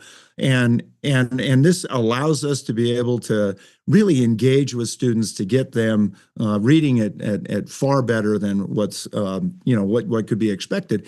Wyoming really has pretty good national standards, and it's been funny because so many of these national agendas, back to No Child Left Behind or Every Child Succeed, were really built around places like Iowa or Arkansas or New York, and they didn't really look at what was unique to Wyoming. So it's that sort of one size fits all that just doesn't work. And so it's really good that our Board of Education spent as much time as they did to really sit down and say, we want our graduates to be able to have a tremendous wealth of skills and knowledge, but most importantly, we want our welders to begin to think about, I want to build a business. I can do my welding. I'm going to be able to pay off my loans to get my welding stuff going. And I really want to kind of grow with the job. And frankly, these days, technology is changing so fast that the old style of learning just isn't going to equip our students for the challenges that come as we see, jobs changing with AI, as we see technology creeping into everything, including, the thing I keep talking about is the coal mines in Gillette, where somebody can sit. And I sat and ran a cat in one of those studios where you're not just running your own cat from an office. You're running 3 or 4 that are doing push-ins, and that's the sort of stuff that our students, regardless of whether they want to be career and technical or whether they want to go to university, they all need to have that kind of experience. Teaching to the whole kid. I envision this high school senior graduating and maybe he or she is a welder. They start their own business. They keep their own books because they understand math. They do their own marketing online because they understand how to do that. Like, they do it all. I like that. I like it a lot. But the fact is, despite there are myriad paths to learn, work, contribute, thrive, and to be a high school graduate. And we need to, nurture all of them in the state. But there are realities of our kids sometimes need to be measured. How are we doing compared to other states, compared to the national average? National assessments 2024 results are in. I think we can all do better as a nation in math. I mean, we learn, we got to keep up with the Japanese at math. But 4th grade, 8th grade reading skills, we're doing pretty good. We're holding steady from 2022, and we're above the national average. Yeah, and that's true. The thing that's always been a little bit of a concern for me, we do really well at fourth grade, and it sort of drops off by eighth a little bit. We're still above the national average. We can do better. Again, not every student, not every school, not every situation is the same. So we want to be able to equip each of the schools with the tools they need that are tailored more to the needs of their community. And that starts from the ground up. That doesn't start from some recipe that is supplied from on high. It starts with real commitment. And I think the other thing, you pointed it out, and I keep talking about this because it's a great example of how education has changed over the last couple of years. A wonderful young man I know grew up in Rock Springs. He worked on the oil rigs after high school. That was great. Then he joined the Marines, went to Afghanistan. When he came back, he said, I kind of want to be an accountant. And the reason I knew about him is my college roommate, who has a business, was a mentor for him as he established his practice and everything else. So what came to me is that it's not sort of fire and forget on our high school or our other graduates. It's kind of how do we make school sure that school education, whether it be high school or postgraduate, is available and meets the needs as a person's skills need to be honed or as their interests begin to expand. We're talking to Governor Mark Gordon, education priority for the governor's office. You mentioned one success story. Let's hit another one. Douglas High School graduate Maggie Booth. She is on brand with her skill set. She lives and breathes art the way most of us can only sit back and be awed by it. How about that, Maggie? Oh, she's absolutely amazing. And I think it speaks to what happens when you grow up in a place like Wyoming and you join an organization like FFA or start out in 4-H. And again, this is sort of part of that foundation. This engages students and allows them to really grow. So she's poultry judge on a national level. She's an artist. She's a 4.0 student. She's doing incredibly well. And I just think that speaks to how well-rounded our kids are when they come out of these great schools. Maggie's artwork is absolutely spectacular. It was funny. She took some parts from her dad's some of her dad's hay machinery and put together something that looked like just looks like a grasshopper. I saw that. But you can see its gears. Yeah, you saw that. It's just cool. And then she can draw with the best of them, and it's unbelievable. It's kind of a native talent that I wish I had. Yeah. I mean, education is an investment in the next generation, the next governor, the next whatever. They're all going to come out of what we do now. Make the investment now in education from K through high school. Thanks, Governor, for making education a priority. Anything else you want to add to the efforts? No, Jake, just stay tuned. I think the best is yet to come.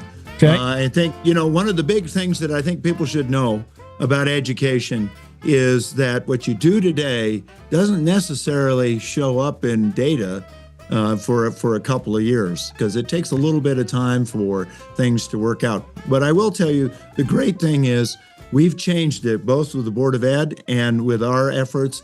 It no longer takes 23 years to teach everything that was in our books beforehand for a high school student. You're rocking the pink today. Oh, it's tough enough to wear pink at Cheyenne Frontier Days. So, all right. Breast cancer. Excellent. A big issue. Excellent. Have you been out to the rodeo yet? Oh yeah. Okay. I kind of grew up in this rodeo ground. My dad steer roped here for years, so I don't know the first year I came. I was born in '57, so it's probably maybe later that year if Mom wanted to take a screaming baby. But this is sort of home. It was where we broke our summer after hay. We came down here and watch Dad rope, and then, on and on. It's just great to be here. It's a great rodeo. Yeah, well, they've been doing it a long time, and it's the daddy of them all. Yeah, cool. Thanks, Governor, for being on. Have a great Thursday. You too. Thanks, Jake. Yeah, Governor Mark Gordon stopping in on the show and maybe stopping in at Cheyenne Frontier Days, where we're going to talk later about the new American Indian Village. This thing is so cool, and fundraising efforts and the vision starting to come together for that. And I think there's a big to-do about that today. I'm pretty sure we're going to talk to the chair of the foundation that's raising money for the American Indian Village. Renee Middleton will be on the show. The Morningstar American Indian Village, the foundation that raises money for stuff like the Chris Ledoux statue that you'll see at the front gate. The foundation was instrumental in erecting that and getting the fundraising. They're also now in the middle of fundraising the American Indian Village, expected to be completed by next year. It's really a fantastic undertaking. We'll talk to Renee a little bit later. It's the Cowboy State Daily Radio Network, and we'll keep rolling on after top of the hour break.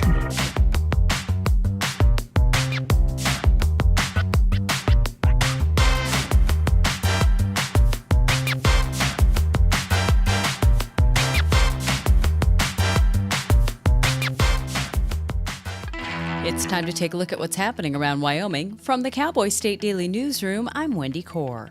With private companies eyeing Wyoming as a home for small nuclear reactors and accompanying spent fuel disposal sites, lawmakers are weighing risk versus opportunity as they consider whether to greenlight multiplying those sites.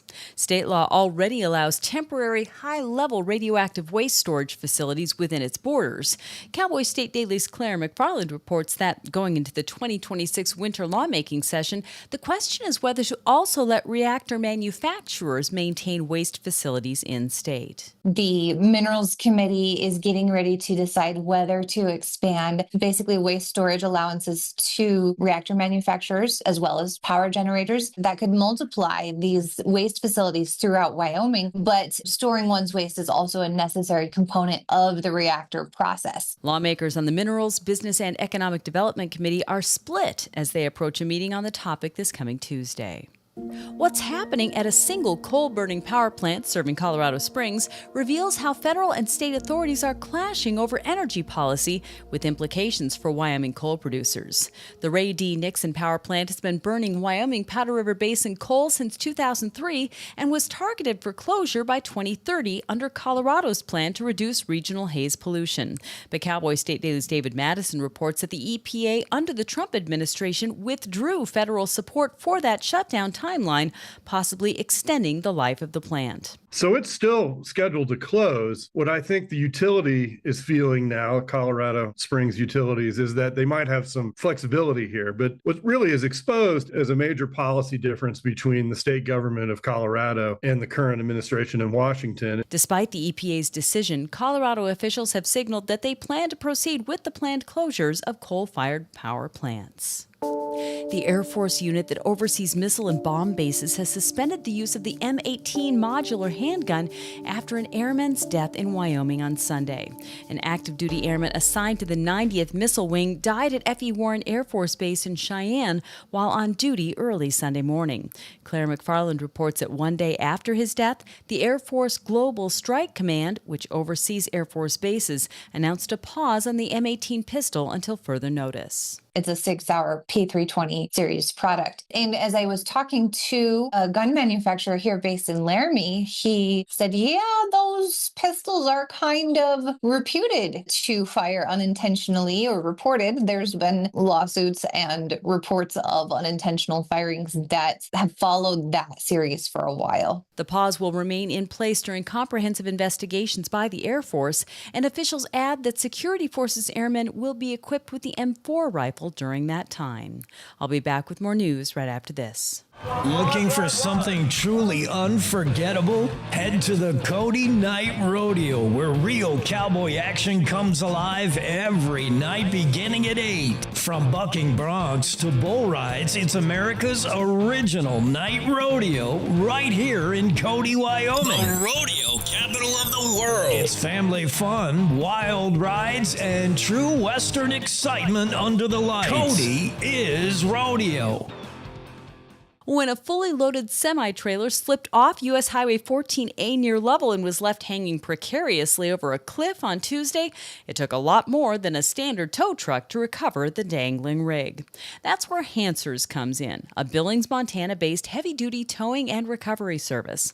But Cowboy State Daily's Andrew Rossi reports that even with their level of experience, it took 3 large trucks, some strategic positioning, physics, and hours of time to lift it off the mountainside. They had a lot of rigging, and it only took 3 trucks to do it. That allowed them to pick the truck and the trailer up, which was carrying a load of bentonite, so you can only imagine how heavy that is. They were able to pick it up as a single unit, turn it around, and get it back on the highway in just over 3 hours, which is really impressive considering the task at hand. I spoke to one of the co-owners of Hansers. He said on a scale of 1 to 10, this was a 9.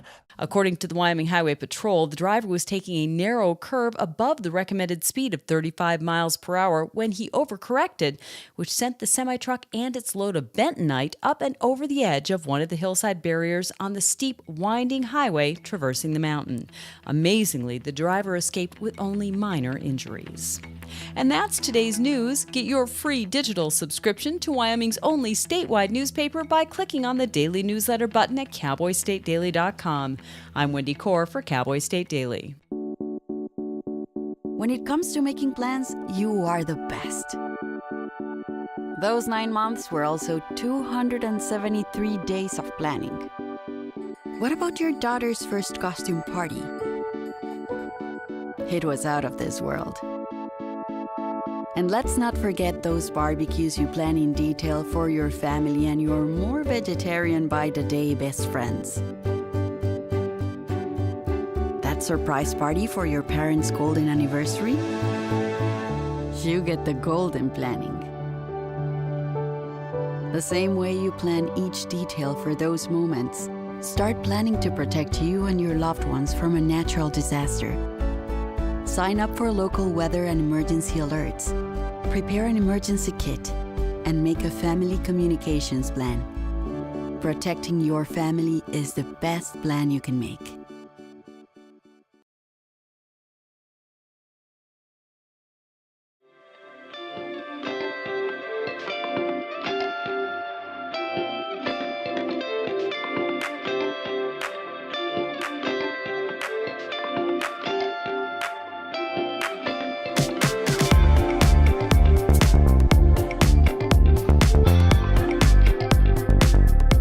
Cowboy State Daily Show with Jake. Mark Hines should be here shortly if I have my calendar in order. I think I do. We'll talk about Mark's stories, including Colorado overrun with wolves. They're up to their elbows in wolves in Colorado. They asked for it. They asked for it and they got it. They asked for it barely. The vote to reintroduce the wolf to Colorado was really tight, as we learned from Mark's story. I didn't realize it was that close. So I don't know why they didn't just wait for wolves to make their way to Colorado. I mean, the wolves reintroduced into Yellowstone in 1997. I mean, and then by 1998, they had all left Yellowstone. They're like, we got better things to do.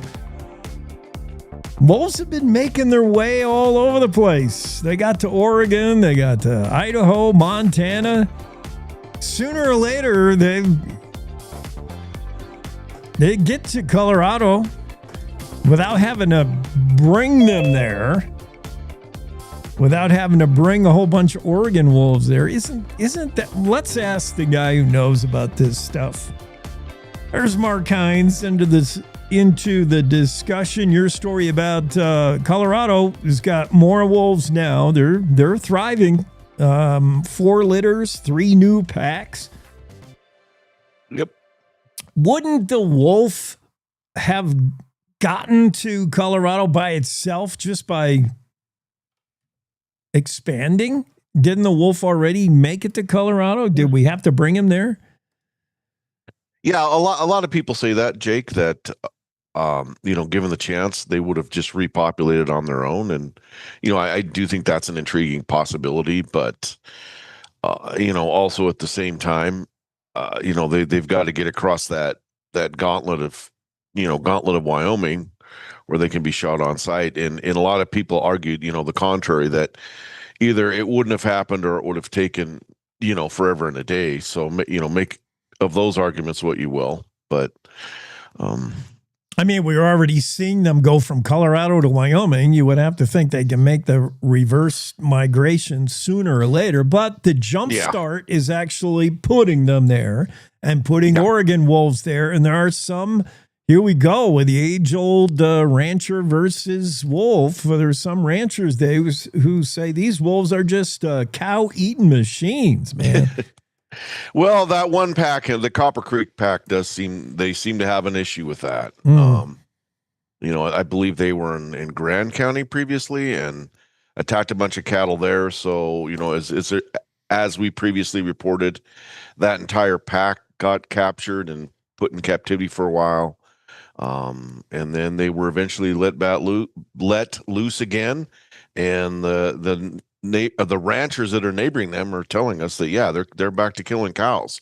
They're back to their old ways. So that's a quandary there for them, and definitely, from the point of view of the ranchers who are right there, it's for them that's terrible. They feel like they've been put in a terrible position that they didn't ask for. So. Yeah, you're never going to get the ranchers on board. The ranchers were probably part of that 49.09%. We're talking about that slim margin Colorado voters passed Prop 14 back in 2020. Real tight. They were very tight. Basically 50-50. Do you want wolves or not? And so there's your wolves. They're thriving. I mean, they're doing what wolves do, new litters, and we're seeing them, I guess, do well. I like the idea of having a wolf in the ecosystem somewhere. I love seeing them, but I'm not a rancher who's, worried 24/7 every time I go to bed. You got some wolves out there tearing your assets down. It's tough. So, yeah. It is. It's, in a lot of ways, it seems like an intractable situation. Like there are no easy answers. Yeah. But, you're right. And there is, there's a fair degree of resentment in Colorado for, what you just mentioned, that the vote was so close. And a lot of folks, do say that it was split along metropolitan and rural lines, and the rural people did not want the wolves. And, their argument is that the metropolitan people idealized the whole thing and then said, here, have some wolves. And yes, okay. They also they also don't have to come face to face with the downside of a wolf as rural people do, like literally face to face. There's the wolf. You're not the wolf's not trotting through downtown Denver grabbing kids out of baby carriages. It's on the ranches. Yeah, and those. Yeah. I know it's tough. This one's tough too because I'm changing my opinion, and I know you, Mark, don't have an opinion. No such thing as a journalist. But your story is interesting. I can't think of anything that we hunt that we're allowed to bait. You certainly can't leave a salt block out to try to attract deer or elk. Bear baiting is an issue. It's a debate. Is it ethical? If we're talking about fair chase in hunting, is it ethical to bait bears and bring them to you? I understand outfitters, and I know an old outfitter or two that they bait bears, and there's reason to do it. But I also hear the people who say, how fair is that? When you leave rancid meat out there and here comes the bear and pop, there goes the bear. Tough call. Yeah. And there's, that's another one of those interesting debates. And you're right. At least in Wyoming, there are places where they, they hunt deer the image of the good old boy sitting in his blind, Yeah. his air conditioned blind over a pile of corn bait, is on a deer ranch. Is that really hunting? I don't know. I guess I'll leave that up to smarter people than me to debate that one. But you're right. In Wyoming, bears are really the only species that black bears. Let's be clear, not grizzlies. We don't hunt grizzlies here yet. Right. But black bears are the one species that you are allowed to bait, and the arguments for it are kind of what people have laid out, that it gives you a better chance to really look the bear over and make sure you're not shooting a sow that has cubs, or you're not shooting a sow at all. That you're getting, the bear that you really want to take out of the population, which is the older, larger male. And then also they probably argue it gives me, the hunter would say it gives me a better chance to make sure, especially if I'm bow hunting, I can really make sure I make a good, clean, ethical shot, and the bear's gonna, die as quickly as possible. Whereas if I, take a crack at one just spot and stock, there's a greater chance you could wound the animal. So you're right. There's strong opinions on both sides of that topic. The practice of baiting bears still legal in 12 states, Wyoming included. Not legal in Montana. That's interesting. But a coalition of about 70 animal welfare and environmental groups have endorsed U.S. House Resolution 4422, Don't Feed the Bears Act 2025. Yep. Should we finally ban bear baiting federally, nationally? Yeah. And the other aspect of all of that I didn't get into that's interesting is whether it's ethical to pursue bears with hounds. And oddly enough, Wyoming does not allow that. You can bait here, but you cannot pursue them with hounds. And I think at least when I lived it's been a minute since I lived in Idaho, but I think when I did, people could pursue bears with hounds there, but I don't think they could bait them. So it seems like some states have one or the other. Either they can pursue them with hounds or they can bait them. I don't know if any states allow both. I'm sure maybe some do. I mean, if anybody in the audience knows, they can chime in. But that's a whole other interesting debate is, whether bears should be pursued with hounds. That is interesting. It is one of the only ways you're going to get a mountain lion. Hounds are used. It's hard to get a cat without the use of dogs.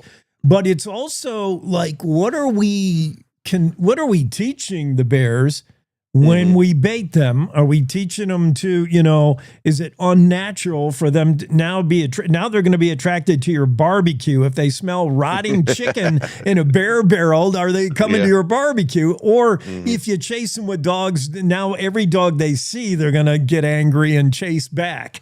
And that's the last thing you need if you're just walking Fido in the woods. Okay, I know this isn't your story, but chime in with me because I'm just fascinated by this. Me personally, I don't trust firearms that don't have a hammer. That have firing pins. Claire McFarland talked about this story, this Sig Sauer, that they're not going to use anymore in the 90. On the F.E. Warren base, because all over the internet these guns just go off supposedly.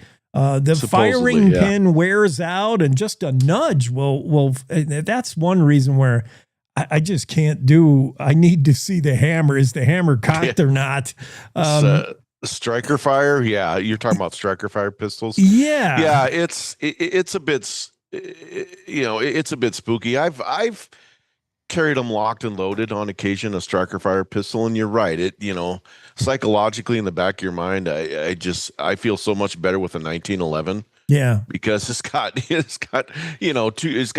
two mechanical safety mechanisms, and you can also, if it's in a holster, you can feed the strap between the pistol and the hammer, and whereas they, like I say, those striker fire pistols, they just they're always ready to go. They have a proven track record. I mean, every military and every police force in the world has used striker fired pistols of one sort or another for decades now. Yeah. But it just SIGs. This isn't the first time. I wrote. Claire wrote this article about that horrible accident on the Air Force Base. I wrote one a while back. I believe there was some incident with a law enforcement officer, or incidents plural, that made them question a similar Sig Sauer model. So, yeah, if I'm the marketing director, if I'm the marketing and PR director for Sig Sauer right now, I'm probably sweating bullets. No pun intended. No pun intended. Yeah. But yeah, striker fired pistols in general. I mean, they have a good track record. Military and police have been using them for a long time. So. All right. Well, thanks for your advice. You're a Cowboy State Daily gun guy, but I'm not. Good. Yeah, there's people that know way more than me. Yeah. There's people that when I need a question answer, hey, I'm stupid. Yeah. Well, you know what does this mean?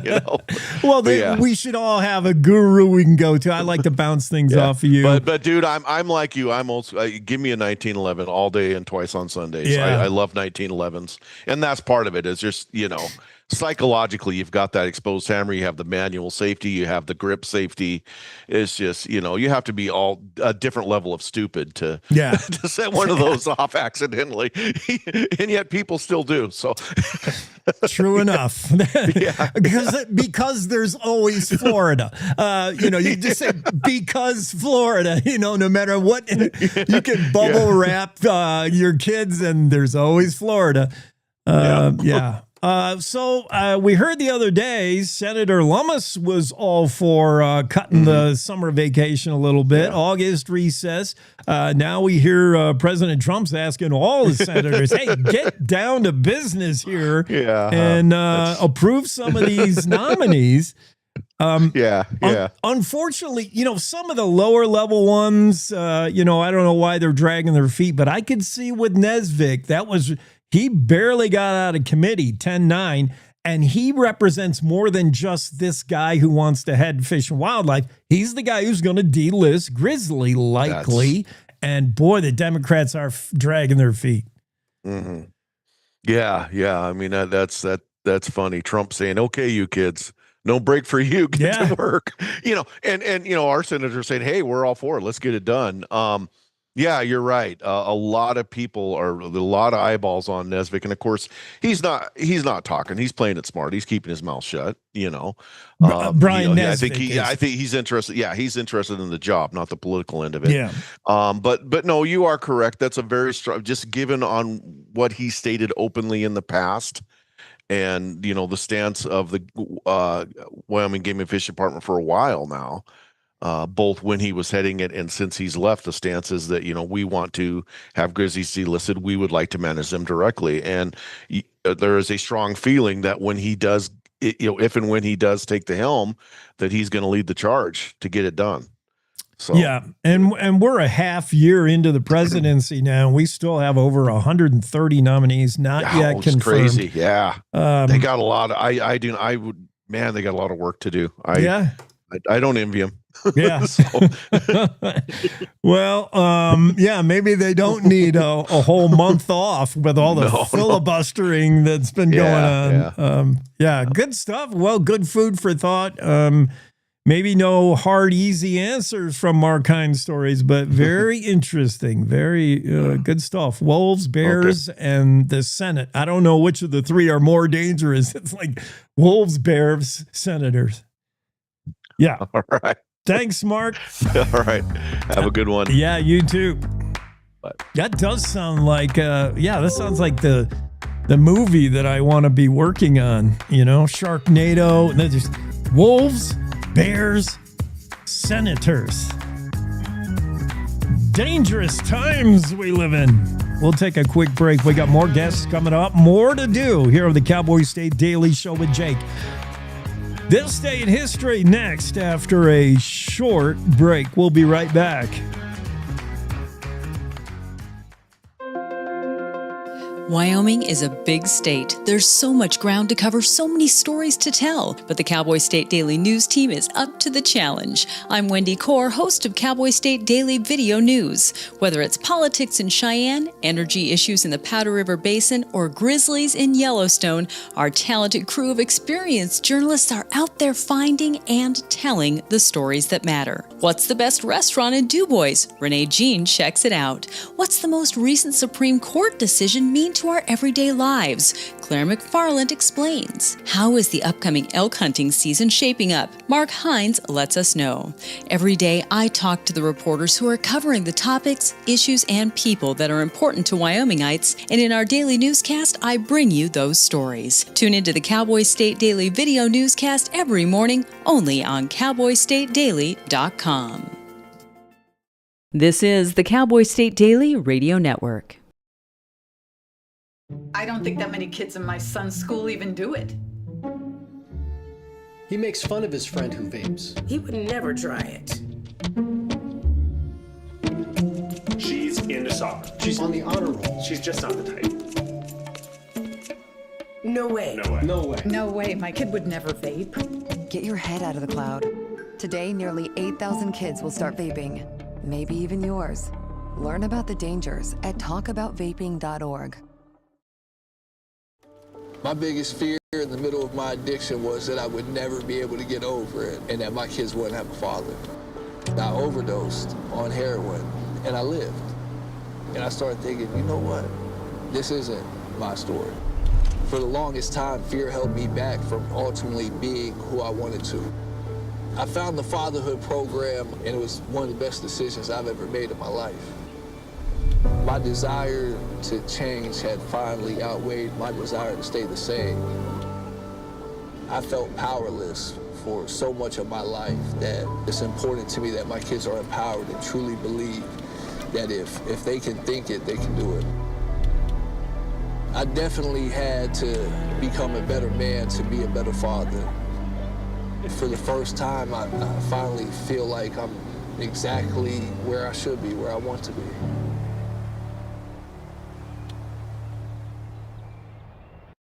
Life's daily battles are not meant to be fought alone. We're not powerless, so long as we don't lose sight of what's important. Don't be afraid to seize that moment to talk to your friends. Cloud, you okay? Because checking in on a friend can create a safe space. The first step on our new journey. You coming? Reach out to a friend about their mental health. Seize the awkward. It's totally worth it.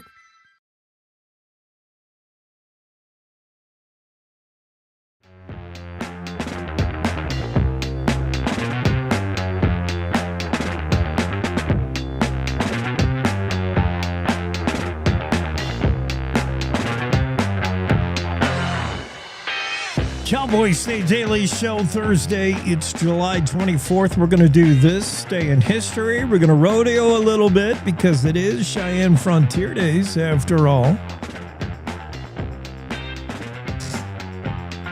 I'm still trying to learn a little more about this story that I want to hit next after this day in history. It's a case of AI, artificial intelligence, gone wrong, gone rogue.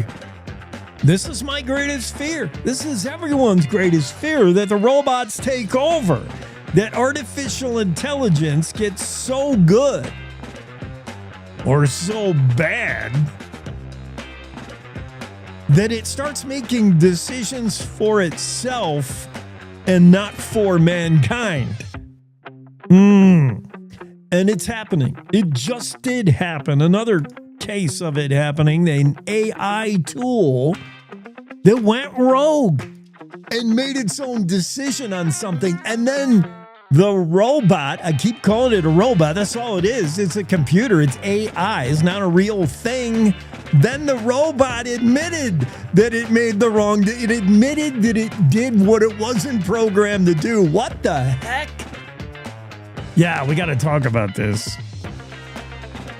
Freaky. First, it's this day in history. Today is Pioneer Day in Utah. Is that right? Pioneer Day in Utah is today, July 24th. Yeah. What is Pioneer Day? It's a Mormon thing. It's an LDS thing. Mormons celebrate Pioneer Day. We just heard Salt Lake City was born yesterday. Salt Lake. These Salt Lake roads will be closed for Pioneer Day. Oh, okay. So it is a big deal down there in Utah. Pioneer Day, parades, fireworks, rodeos, other festivities.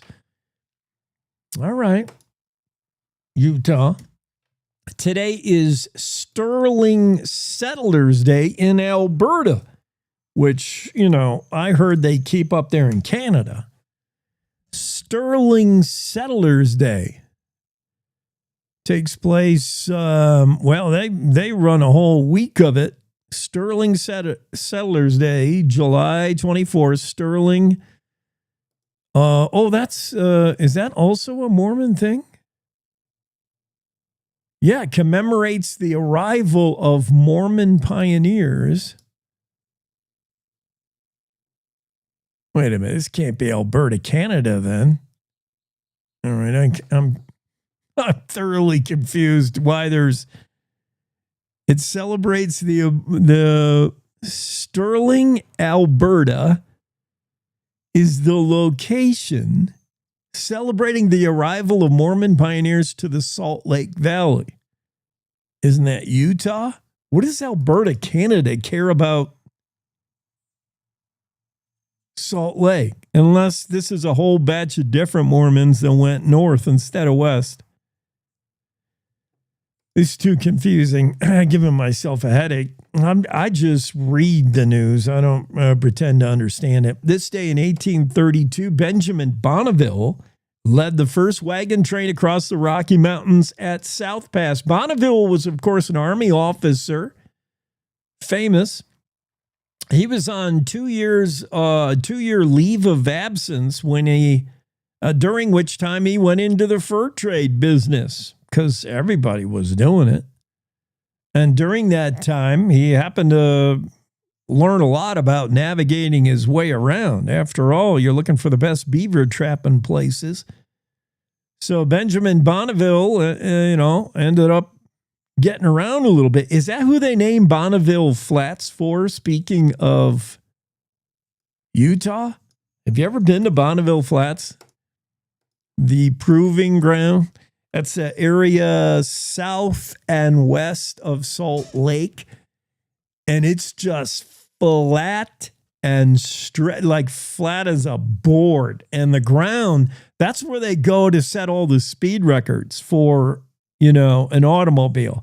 And I mean, not just, drag race. I mean, like high tech, almost coming off the ground. They're going so fast. Like the world's fastest on wheels, the world's fastest automobiles. They often test them there in the salt flats, in the Bonneville Flats. And I want to say that's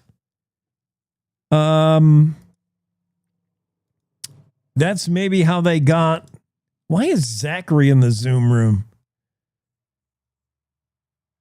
Maybe it's an emergency. Zachary's there covering Cheyenne Frontier Days. Could be important. Should we go to the Zoom room and see what Zachary wants?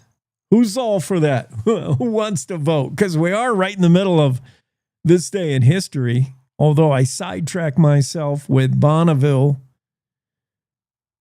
It was this day that Bonneville, anyway, led some people across South Pass. First wagon train to cross the Rocky Mountains at South Pass, 1832. It was Bonneville that did it, Benjamin Bonneville. And I'll bet they named Bonneville Flats after him over there in Utah. All right, let's go to the Zoom. Oh, and now Zachary's gone. So he probably recognized his own mistake. Zach doesn't normally join us today. He's a Wednesday kind of guy. So let's continue with this day in history. The Sioux invaded a camp near Platte Bridge Station on this day in 1865. A year later, we'd get the Battle of Clear Creek. That occurred very near present-day Buffalo, in which Indians besieged a wagon train. The wagon train was able to send word to Fort Phil Kearny, and soldiers got there and sort of saved the day. The next day, the following day, the Battle of Clear Creek, that whole Bozeman Trail from Laramie to the gold fields, the gold mines in Bozeman. You go up north, through Buffalo, through Sheridan. Yeah, that just a lot of violence.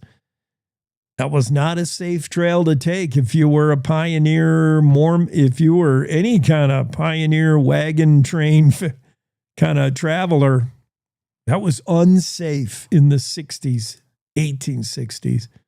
1884, Stewart's Stranglers. They were an anti-rustling vigilante group.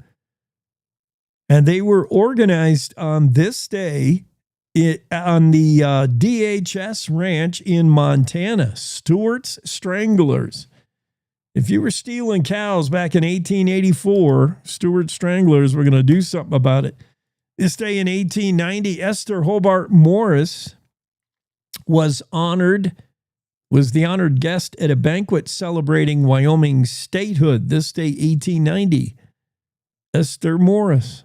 1897, African-American soldiers of the 25th Infantry arrived in St. Louis after completing a 40-day trip. What made this so interesting and noteworthy historically is it was the 25th Infantry Bicycle Corps. All black, all African-American soldiers, and all on bikes. And there's a famous photograph of this, 1897, of these guys making their way through Yellowstone. Have you ever seen that photograph? I can't find it right now. It was this day that the 25th made their way. It was this that they arrived in St. Louis after completing a 40-day bike trip from Missoula, Montana, across northern Wyoming, all the way to St. Louis. 40 days of riding their bikes. 1897. And there's a great photograph of them in Yellowstone, just sort of hanging out, taking a break. 1915, this day, Cheyenne man beat the train in a race of sorts. I hope this guy was on a horse. There's no way he was running, right? 1915, Cheyenne man beats a train from Denver to Cheyenne in a race. Please tell me he was on a horse. No way are you going to beat a train Denver to Cheyenne. Sometimes the best part of this day in history is trying to figure out what it all means. 1925, Vice President Charles Dawes visits the movie set of the Pony Express in Cheyenne. Well, there's one for you. You've got several elements. For instance, the Vice President of the United States, Charles Dawes, never heard of him. 1925, visits the movie set of the Pony Express, never heard of it. In Cheyenne. 1925 this had to be a silent movie, right? This is right around when talkies would have started to come in.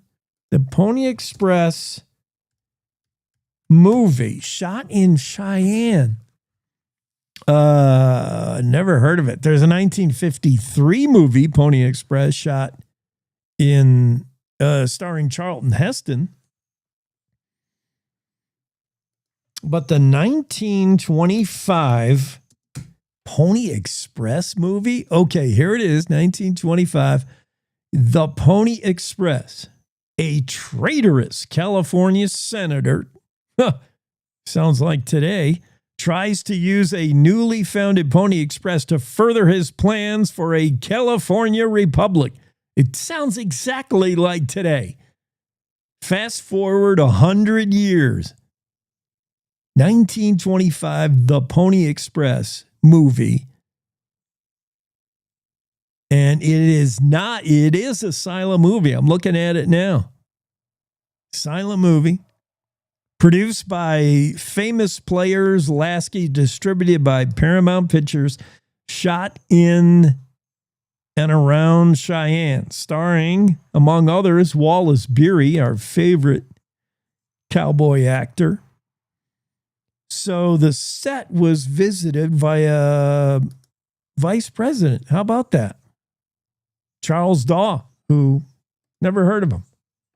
Charles Dawes. Okay, 1928, Cheyenne Frontier Days started.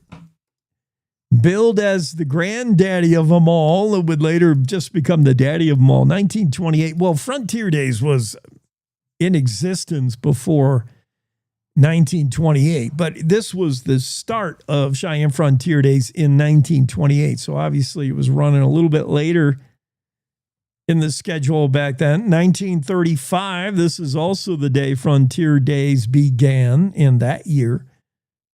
1938, the invention of instant coffee. Nestle came up with the first instant coffee after 8 years of trial and error. These experiments would finally lead to instant coffee being invented this day, 1938, and it was immediately put into use, especially during World War II.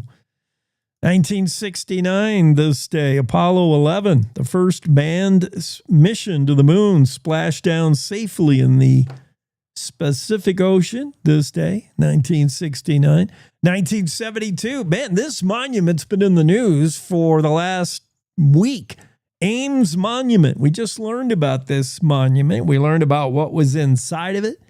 We learned about why it was built, how much it cost, and we learned a whole mess about Ames Monument.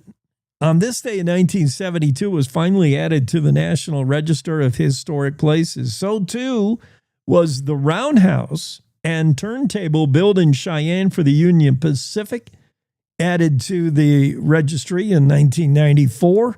And on this day in 2000, added to the National Registry of Historic Places is the entrance road and the tower ladder at Devil's Tower.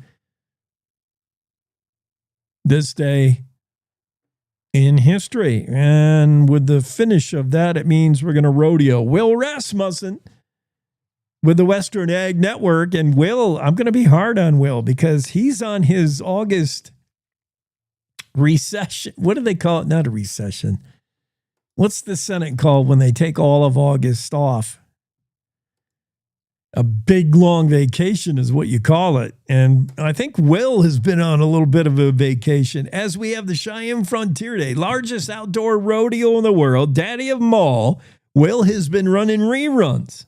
He better get to Cheyenne. Let's see if he did on the Western Ag Network. It's the Rodeo Roadshow on the Western Ag Network. Hi, everybody. I'm Will Rasmussen, fresh off a plane from the 115th California Rodeo and at the Central Montana Fair and Rodeo in Lewistown, Montana.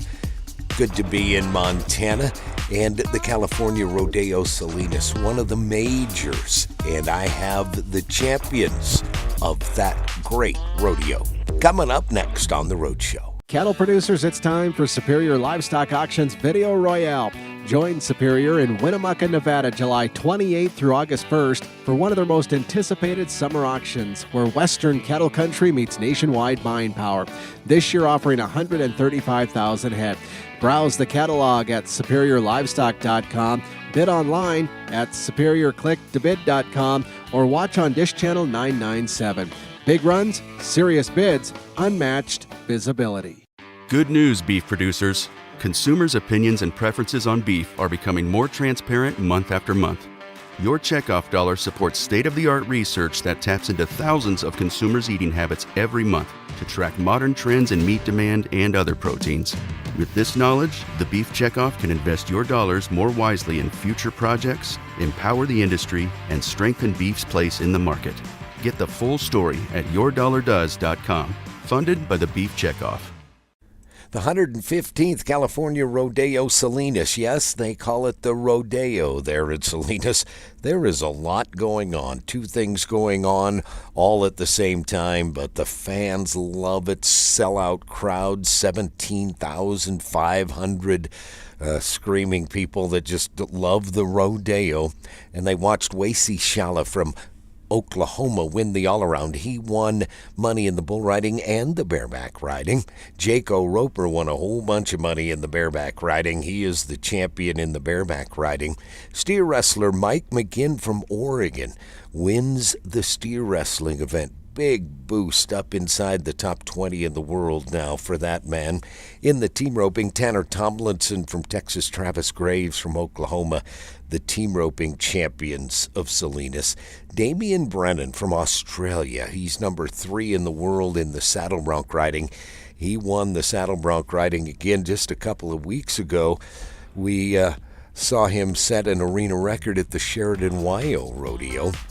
Tie-down roping, Dylan Hancock from Texas wins the tie-down roping. Barrel racer Jordan Driver of Texas wins the barrel race. Riley George from Oakdale, California, the breakaway roping champion. And Jordan Spears from California wins the bull riding. I'm Will Rasmussen on the Western Ag Network. Back to the studio.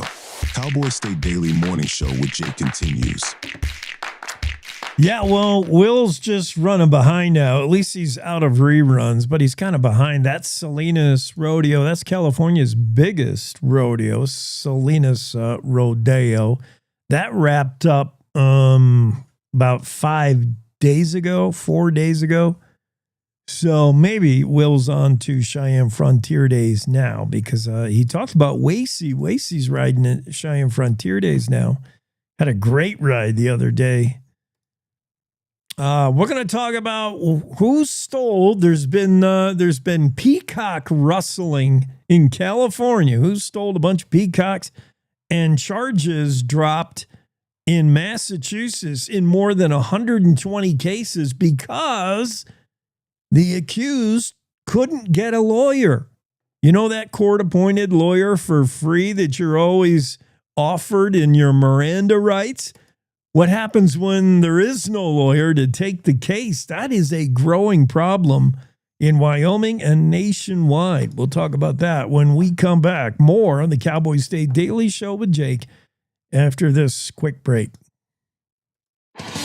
Want to stay in touch with what's happening around Wyoming? I'm Wendy Core, host of the Cowboy State Daily video newscast. From Mountain View to Upton, from Jackson to Cheyenne, our reporters are out there finding and telling the stories that matter. Every day, I talk to the talented journalists who are covering the topics, issues, and people that are important to Wyomingites. And in our daily newscast, I bring you their stories. Tune in to Cowboy State Daily video news every morning, only on CowboyStateDaily.com. Wyoming is a big state. There are so many stories to tell, and here at Cowboy State Daily, we pride ourselves in bringing those stories to you every day. I'm Riley Strand, videographer and production assistant for Cowboy State Daily Video News. Every day, host Wendy Core and I talk to the experienced journalists who are covering the topics, issues, and people that are important to Wyomingites. And in our daily newscast, we bring you their stories. Tune in to Cowboy State Daily Video News every morning, only on CowboyStateDaily.com. You're listening to the Cowboy State Daily Radio Network. Who can you turn to for news you can trust? Your local TV and radio broadcasters. You trust us to keep you safe during times of crisis and to deliver the weather, sports, and entertainment you rely on every day. We bring you the facts you need to make decisions that matter. And as misinformation floods social media, you can trust your local stations to deliver the truth. Text TV to 52886 and tell Congress you rely on your local stations for trusted news. You handle the healthcare, we'll handle the marketing. In need of a spark for marketing your medical practice? Loom Studio provides creative and strategic healthcare marketing that illuminates the path to bigger and better experiences for your business and your patients. We specialize in branding and design, social media, website design, SEO and SEM, not to mention content creation, public and media relations, and marketing metrics to ensure you're getting results.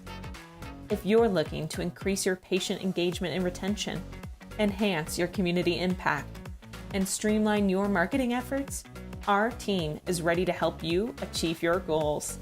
Contact us today and learn more at loomstudio.com.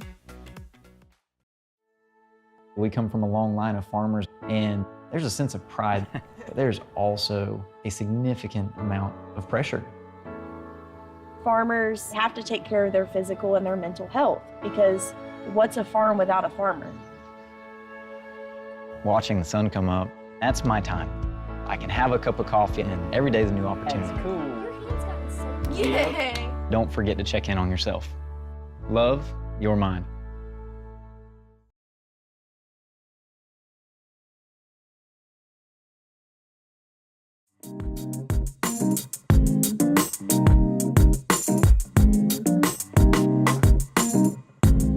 Got what they're calling the Great Peacock Caper. Bunch of peacocks missing.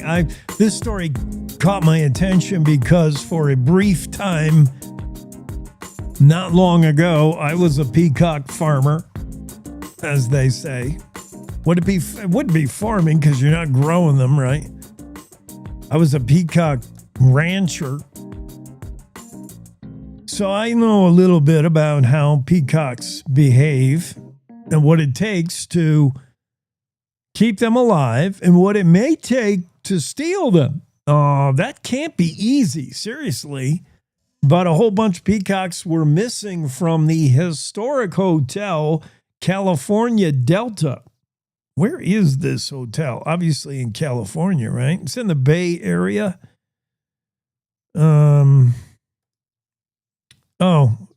I got to pay to read it. Dang it. It's in the San Francisco Gate, which has a paywall. Well, guess what? When you have a paywall, nobody's going to read your stuff. I'm not paying to read it. But this story, somehow I do have access to from the San Francisco Gate. The Sacramento County Sheriff's Office received a call Sunday morning reporting as many as 37 peacocks were missing, taken from the Ride Hotel in Walnut Grove. Although earlier in the story it says authorities are looking for several peacocks allegedly stolen from the historic California Delta. So are we talking about an organized peacock rustling ring?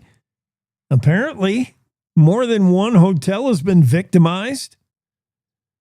Managers at the hotel along the Sacramento River told KCRA TV that over the past several days, they had begun to notice fewer peacocks that normally walked around the hotel grounds. Either they're dying off or somebody's stealing them. The hotel is known for its garden and wedding venue and has peacocks for more than a generation. And on Saturday, one dinner guest said they had seen two men put a peacock in a crate and then put the crate in their truck and took off. Well, there you go. There's some concern from the general manager at Ride Hotel. His name is David Nielsen. Some concern that the peacocks may have been stolen for cockfighting. I can tell you now, they wouldn't make very good cockfighters. No, a rooster would pick them apart. Peacocks are more about what you think they're about, preening, showing their feathers. I mean, I heard they can be kind of fighty and testy and nasty, but I've never seen that behavior, honestly. The other hotel manager says he has no idea why the animals would be taken or if they were, but authorities looking into potential peacock rustling going on in California at two different hotels, 37 peacocks missed. Somebody's in the peacock business. And it is not easy stealing a peacock. More power to you if you're able to do that. Really? I couldn't get the peacocks to do anything. I could barely get them to go in their coop when it was freezing outside. They'd rather sit outside and shiver than go in their warm coop. I couldn't get peacocks to do nothing they didn't want to do. How are you going to go in there and steal 37 of them? Well, if you did it in Boston, and they caught you and arrested you, chances are you'd get off because there'd be no lawyer to defend you. This is where we're heading. This story from Associated Press. Charges dropped against more than 120 defendants in Massachusetts because they can't get an attorney. There's been a months-long dispute over pay that has led public defenders to simply stop taking new clients. In Wyoming, similar issues. For one, there's a lack of lawyers that even are in the pool to be a public defender. And then the pay to when you're tapped to defend so-and-so on a free case pro bono, the pay that you get from your state is woefully low, so nobody wants to do it. This is going to be more and more an issue moving into the future. Claire McFarland had stories about it in Wyoming, where in certain counties, there's a serious lack of public defenders, disturbingly so. And then nationwide, we're seeing the same thing. In Boston, more than 120 cases, which included some, petty things, but some less than petty things. Shoplifting, drug possession, motor vehicle violations among some of the minor crimes. Others involved a little more major things like domestic violence, assault on police officers. One suspect allegedly punched his girlfriend in the stomach when she was pregnant and slapped her face. Another involved a woman allegedly assaulted by the father of her child, who threatened to kill her, strangle her. Third case involves a suspect who allegedly hit a police officer and threatened to shoot him. All these cases were dropped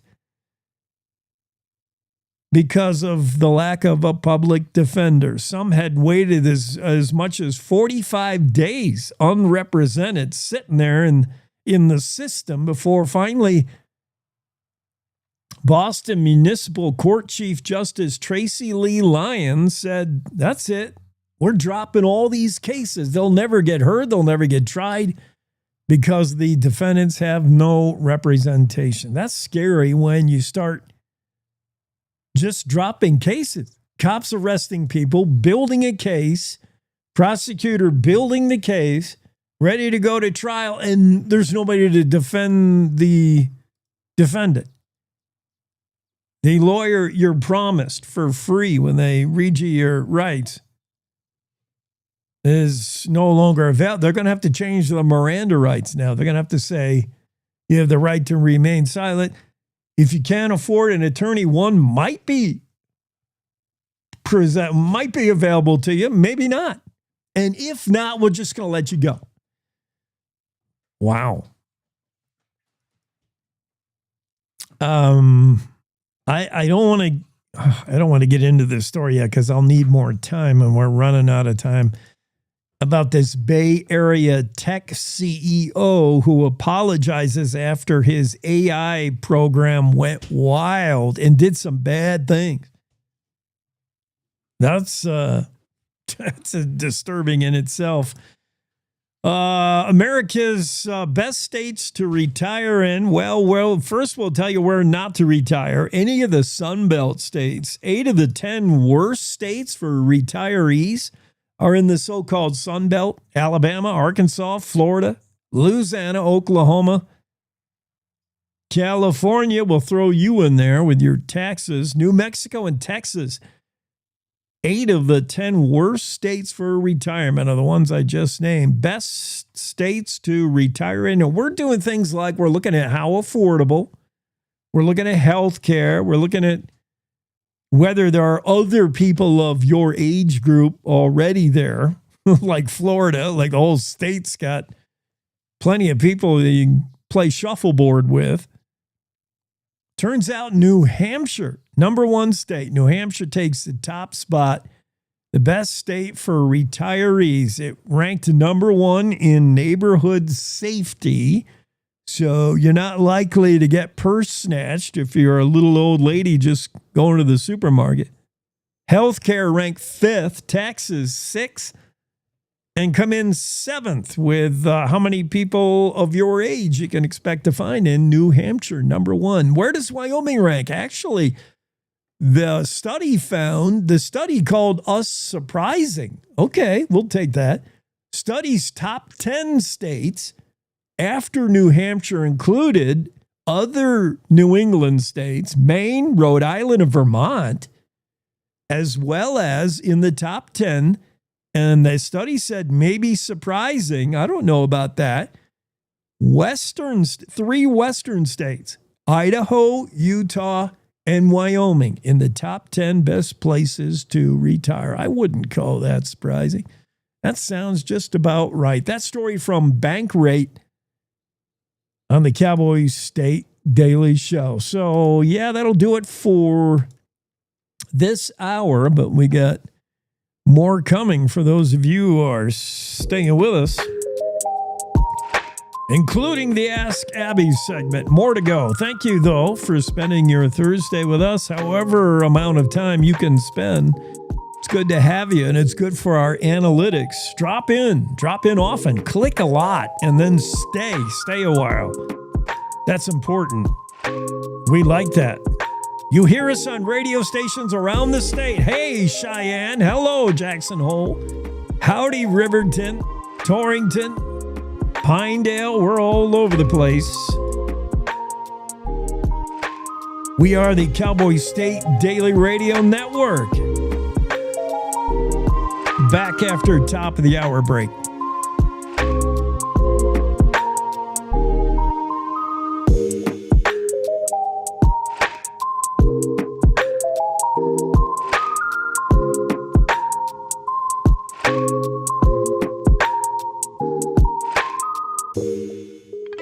It's time to take a look at what's happening around Wyoming. From the Cowboy State Daily Newsroom, I'm Wendy Core.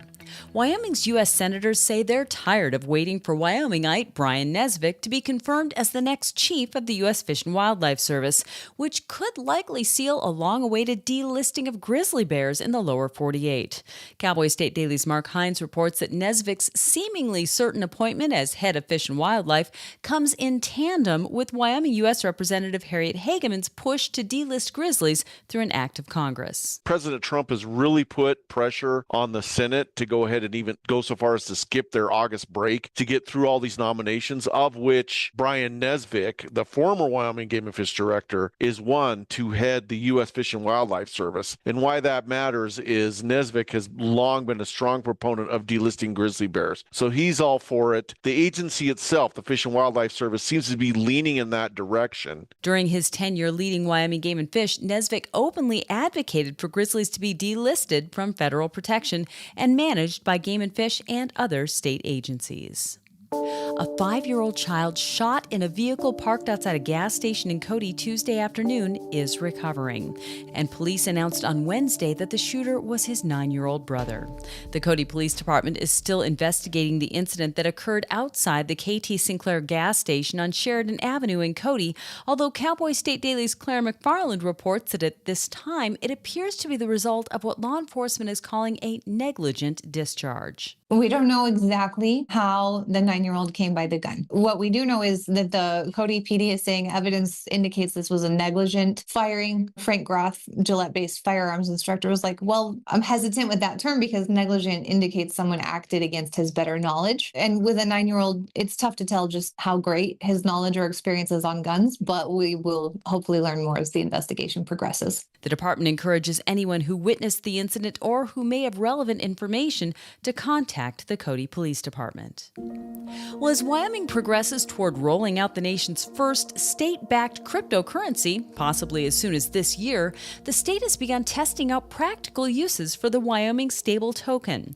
State officials told Cowboy State Daily's Justin George that the latest test proves that the stable token system could someday help residents and businesses when disasters like wildfires or floods strike. If you were a vendor and you had completed whatever tasks needed to be done, done, then you would submit to get paid for it. And this would essentially make sure that everything was verified and that everything was under the law, and then it would pay somebody out. Typically, that process takes up to 45 days. Well, this was able to do it instantaneously. If you are in a disaster zone and you need to get paid out, you need the money quick, you can't wait 45 days. U.S. Senator Cynthia Lummis, who's been leading the effort on Capitol Hill to get federal approval for Wyoming's stable token system, said that the test was just a start to the endless ways Wyomingites will benefit from digital currency.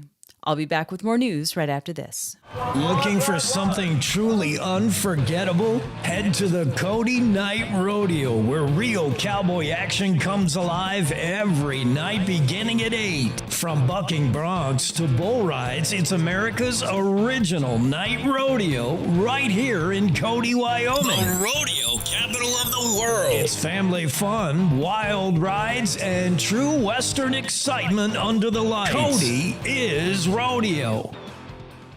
A 39-year-old Casper man accused of nearly biting off the finger of a deputy in May made pleas of not guilty and not guilty by reason of mental illness or deficiency at his arraignment on Wednesday.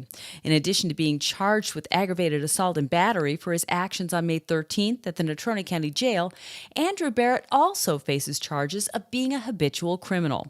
Cowboy State Daily's Dale Killingbeck was in court for Barrett's initial arraignment 2 months ago. He was an entirely different person than I saw at his initial appearance. He was sitting in a wheelchair. He was responding normally. He wasn't barking. He wasn't sticking out his tongue. He wasn't making animal noises. So he listened to what the judge had to say. He's got some serious things he's facing. But today he showed no evidence of his being a serial biter or wanting to make any kind of disruption in the court. Barrett has a history of biting people.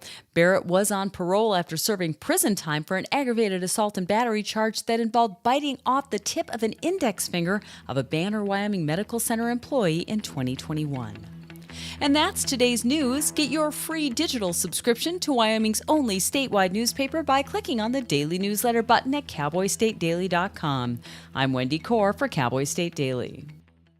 Our beautiful world is changing, withering, dying by the hands of those who don't value nature, even though we all depend on it for life itself. But there is hope. Together with caring friends, the Nature Conservancy can restore our lands, heal our waters, and save our wildlife with big solutions only nature can provide. But every day we lose more of the places we love, and we urgently need to save endangered lands, waters, and wild species. The actions we take today will determine the tomorrow we leave to our children and grandchildren. The water they drink, the air they breathe, the beauty they experience. To learn more about how you can help protect and conserve our beautiful world, visit nature.org today.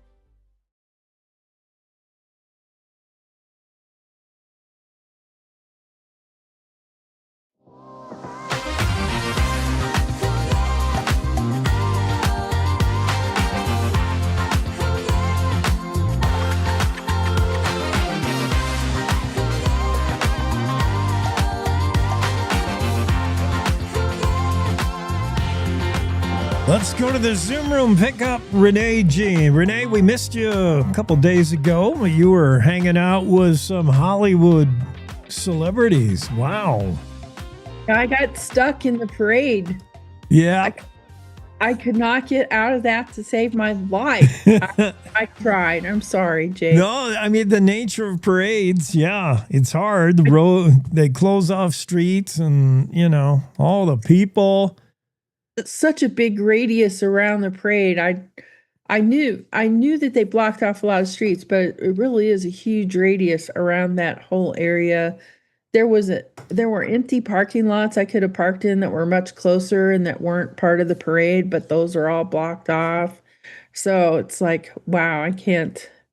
It was so far to walk too. By the time I got to my car, it was 15 minutes to 10.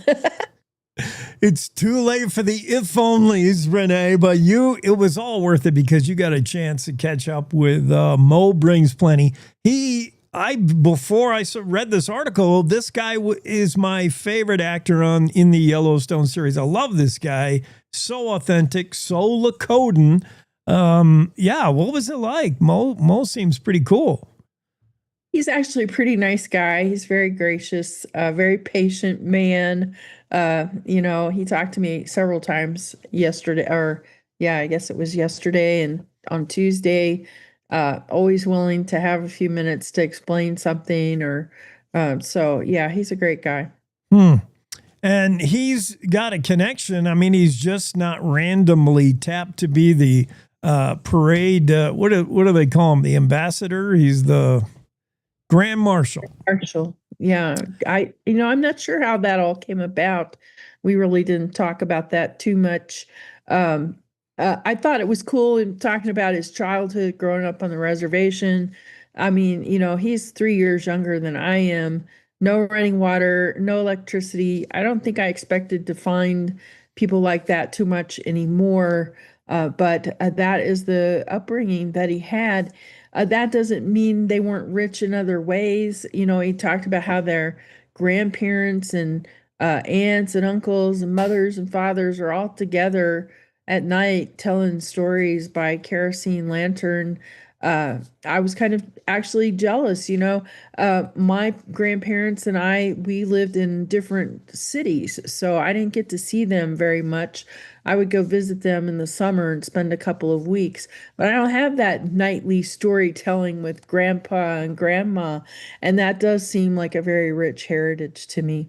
Yeah, Mo had that going for him. But yeah, did grow up on that Pine Ridge Reservation and grew up tough. But look at him today. He's much sought after actor, authentically, Lakota, where, back in the days they used to have just a regular white guy playing Indian. He's a great actor, and his connection with Cheyenne Frontier Days is real. His uncle, Howard Hunter Sr., I had a photo of him in 1976 on that ride. He's a rodeo legend, this Howard Hunter Sr. He's a big deal. In 1976, he rode, what was the name of that horse? Frontier Airlines. Yeah. I was like, I had to ask about that twice because I was like, did you say that the horse's name was Frontier Airlines? Yeah. Yeah. And there's a photo of him making that ride on Frontier Airlines, 1976. I showed it yesterday. Yeah, crazy. What a neat thing, man. Mo brings plenty. You get to hang out with him and do the story. I'm glad you did. Seriously, he's my favorite actor on Yellowstone. I hope you told him that.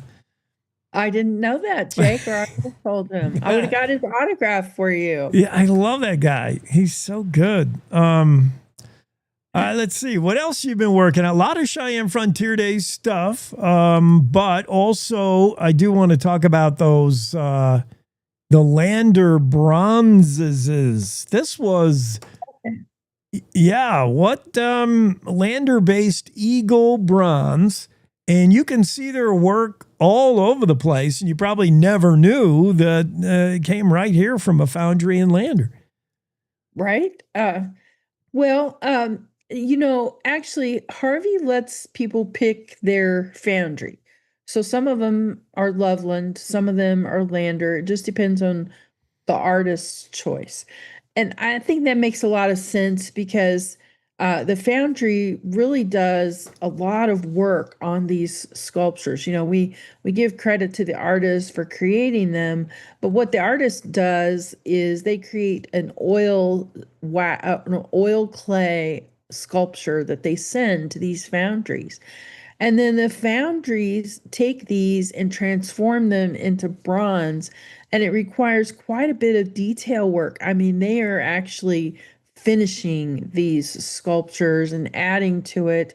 They're integral to the process. So artists are going to choose foundries that they feel comfortable monkeying with their work a little bit, because they've got seams to erase, they've got lines to put back in. You actually have to have some artistic talent to work at these foundries and work with these pieces all through the process. There are little artistic things that you need to do. Now we're talking Beverly, Monty Paddleford. Now they weren't expecting to get into this long term. Explain how they thought they were just going to do this for a year or two, and look at them now.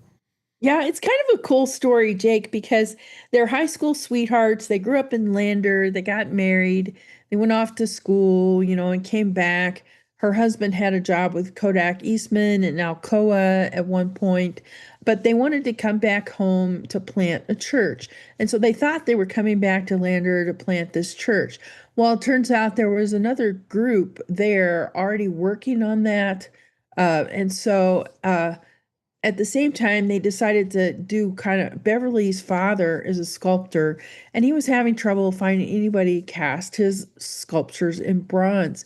And so they wanted to do him a solid, do him a favor. With his background as an engineer with metallurgy in the mix, he felt like that would be just an easy thing for him to help his new father-in-law with, right? And so, oh yeah, sure, we'll start a foundry. No idea what they were getting into, no idea at all. The foundry business at that time was like the secret society. These techniques are passed down from biblical times, generation to generation, and we're not going to tell you anything. So it was this big, huge, it was even more secret than the most secretive companies you can work for. Eastman Kodak and Alcoa, they don't file patents because they don't want any information out there about their process. They want to keep it, so tight to the vest, all that secrecy. The foundry business was even more secretive, if you can imagine. And so cracking the code on doing a foundry, they just basically had to start from scratch, do it themselves. Beverly's father, he knew a little bit here and there. And then between that and this guy's metallurgy knowledge, they were able to create a process to cast bronzes. So, it's quite a story, just them getting started. They were so good at it. They eventually got some pretty big projects that really put them on the map globally. And they have worked with, the guy that did the Wall Street Journal bull, okay, the charging bull. Yeah. I forget what his last name was. I don't want to say it wrong. But that guy, he's an Italian. They worked with him. They didn't do the Wall Street Journal's charging or the Wall Street's charging bull, but they did the Shanghai bull. It's the same bull with the different pose. The tail is pointing up, which is kind of a symbol of China's rising power. The head turns instead of, left or right, it goes the opposite way, that kind of thing. And they did that. And they did the big Dallas sculpture, all those 72 Longhorn steers. Every one of those steers is different, Jake. The Conquistador in El Paso, Texas, which is considered the largest horse statue, largest bronze horse statue in the world. There is a larger one. Genghis Khan is 130 feet, but that's steel. Okay. And then there's another one in one of those around the Russian area that's mostly concrete. And that horse is only like 11 feet tall, bronze. But so 36 feet tall for this horse in El Paso, making it the largest equestrian bronze statue. And that guy, I thought it was a funny story. That guy actually found out that there was a larger bronze horse than the one he was working on by about 5 or 6 inches. So he came back and resized his statue. Sure, it was going to be bigger than that one. Yeah, you've got to. I don't blame them. Yeah. Renee Jean covering business in the Cowboy State Daily, and here's some business in the streaming service world. It seems like everybody's getting into this racket now. It's not just Netflix and Hulu anymore. Warner Brothers Discovery has announced it's creating a new streaming service. And it could be good news for fans of Longmire who continue to flock to Buffalo every year. Why so? Well, so what was the? Oh, are we? Why? Is this Longmire. Why is Longmire? Why is the idea that Warner Brothers Discovery may launch its own channel, its own streaming service? Is that good news for Longmire fans who want to watch it? Well, it could be. Speculation has been running rampant since 2017 when the last episode dropped. The fans just hadn't had enough of Longmire. And, I think it's telling that two different platforms, A&E, Netflix, both tried to buy this franchise, tried to do more episodes because they knew the fans' appetite had not been run out yet. They wanted to do more with this, but Warner Brothers wouldn't sell it. So now we come to the situation where Warner Brothers is creating its own streaming platform. I mean, why haven't they done this before? It just makes sense, right? You've conceded all that territory to everyone else because you think you're just in the cable television business. You're making the same mistake that railroads made back in the day when they said, "Oh, we're just, we're in the railroad business." No, you're in the transportation business, and if you let some other sector of transportation steal your customers, you're going to go out of business. And that's exactly the dynamic we see here in the cable industry. They conceded that territory to the streaming platforms for so long now. Netflix, Hulu, Roku, all of those are very entrenched now in the market. They have loyal fans and customers. Winning that market share back, that's going to be a tough uphill climb for these companies, but they have to do it or they're not going to be relevant in the future. Yeah. So given that circumstance, Jake, they need material. They need lots of material. They need new and original material. And those folks who'd like to see Longmire return are saying, hey, look, you still own this very valuable, popular franchise. Why don't you do something with it instead of blocking everyone else from doing something with it? Why don't you take it on and do it? So it'll be very interesting to see if their appetite for new material, it's going to be huge at the beginning.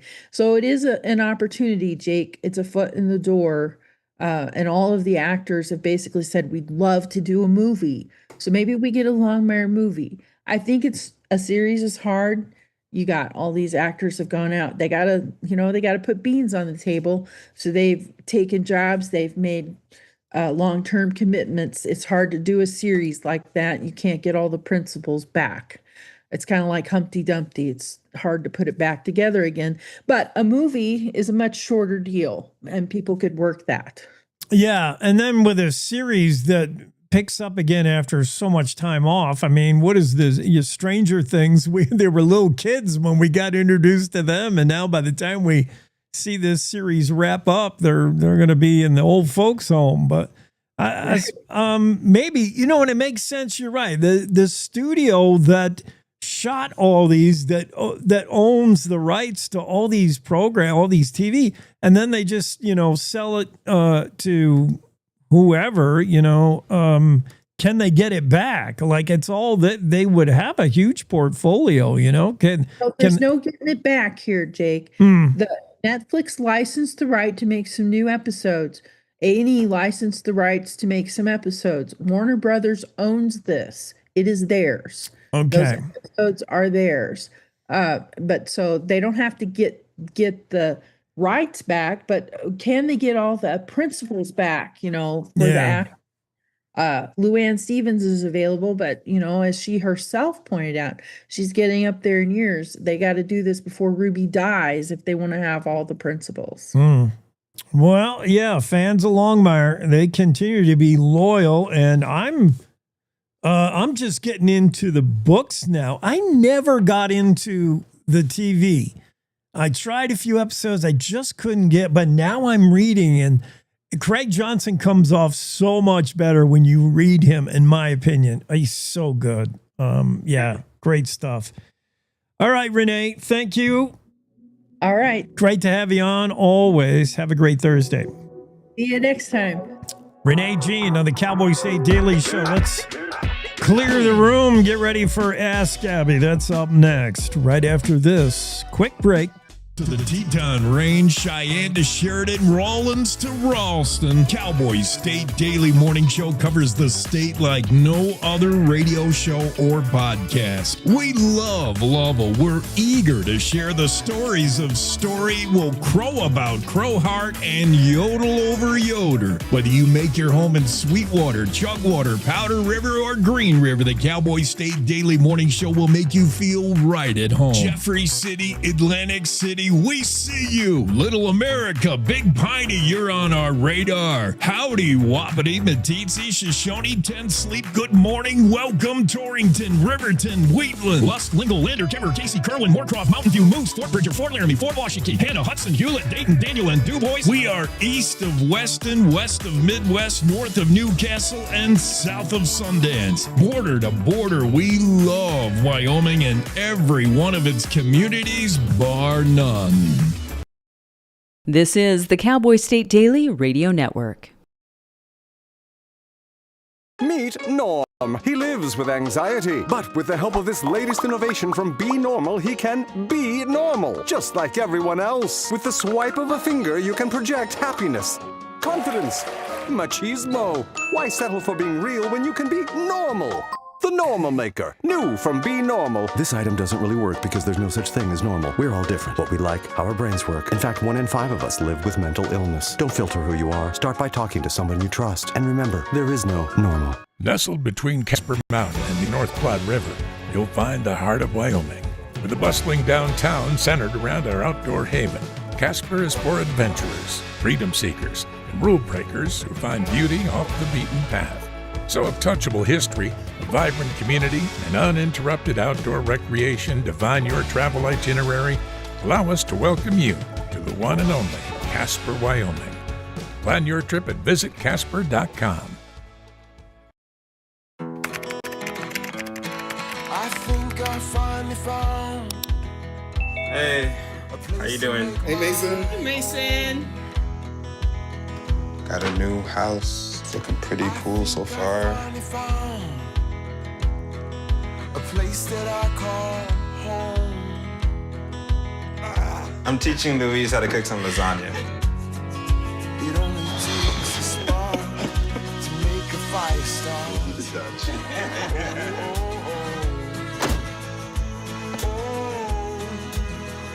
Thank you. Study, please.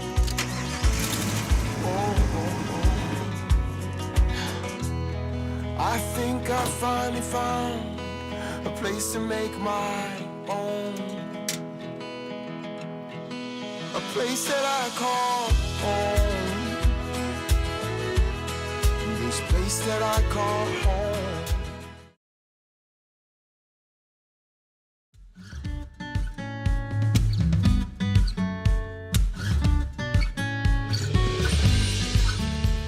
Cowboy State Daily Show with Jake, and it's the Ask Abby segment. Gretel, how you doing? So great. Great? Great. So great. How's the fishing been? Good. I mean, it's been so bad. Don't come here. You don't want anybody muscling in on your spots, huh? Okay. On the trouts. I'm not getting in on them trouts. Yeah. Where are you? Are you in Pinedale? Yes. I've got to get down there. I don't have time. What'd you leave here now? A 4-wheeler or like a snowmobile? None of those. I need to get down there because one, my dude that fixes my speakers, he needs to fix the speaker. I blew one up. Oh, what song were you playing? Yeah, good question. I don't remember, but it blew up. It was spectacular. I mean, what DJ is, without a story of a speaker just smoking? Yeah, I blew it up. I don't know the song, but I got to bring it down to him. He doesn't want to fix it, but he's going to. And then I need to go to the Cowboy shop and get a new Cowboy, I get a new straw hat because I left mine at the Jackson Lake Lodge up there in Grand Teton National Park. I accidentally left it in the bathroom and someone walked off with it. Oh, I saw on the social media world that Tony Hawk posted a video of himself leaving a skateboard at the Salt Lake City skate park and just said finders keepers. Maybe that's what you were doing. Somebody found that hat and they were like, this is Jake's. This is from Cowboy State Daily, Jake's radio morning show hat. I am to Tony Hawk. I am to radio what Tony Hawk is to skateboarding, maybe. And you had a chance. Yeah. I swear I saw one of them Wranglers wearing it, but I don't know. For reals, Tony Hawk found his skateboard or lost his skateboard? No, he like rode a skateboard into the park and just like left it there and said like finders keepers. Oh, he's like, yeah. So you could go find Tony Hawk's skateboard. Wow. In Salt Lake. Kind of epic. Yeah. So saw it on the, everything on TV and social media is real. So I'm assuming it's real, but it's all true. And everything on the internet's true, including the answers to these trivia questions. Let me get the buzzer. They're always true. We're getting the buzzer ready because this week's topic is probably not in your wheelhouse. Golf. Maybe it is. I don't know. Oh, man. What do you know about golf? I come from a family of golfers. Oh. Unfortunately, I'm not of that part of my family. Dad's going to be so proud. Yeah, I don't know what it means when you say par. You don't know what it means when you say par? No, I don't know what that means. Oh, so wow. This is going to be great. This is going to be very arduous. Just get ready. It's going to be tough. Or what is it? What your handicap is? Yeah, I don't know what that means. I mean, we won't get that technical. For instance, if you make an eagle on hole 8, what did you do? What's an eagle? I thought it was called a birdie. They all got wings. All right, what's a birdie for that matter? I don't know. I just know I've heard that. I don't know. Really? It's not a hole in one, right? No. What are the odds of getting a hole in one, by the way? Just throw something out there. 1 in a million. Not that high. Oh. 1 in 100,000. You're starting to get there, closer. Still not that high, though. I mean, people make holes in one all the time. Yeah. 1 in 200. Now you've gone the other way. 1 in 12,500. Oh. Okay. Are your odds 12,000 to 1? Are your odds making a hole in one? Tiger Woods makes holes in one all the time. How old was he when he made his first hole in one? Tiger Woods. 7. Yeah. Whoa. You nailed it. I found one source that said he was 8, and in another source online, he said it was 6. So splitting the difference, Abby's right there with 7. I love it. Okay, now we're good. And you don't know what eagle or a birdie? There's 2. There's an eagle and a birdie. Yes. Which one's better if you're a golfer? Is birdie when you're like 3? It has something to do with the number 3. No. Well, you talked about par. If I said this hole, we're going to tee off. Here we go, Abby. We're going to play golf. It's the par 7. It's a par.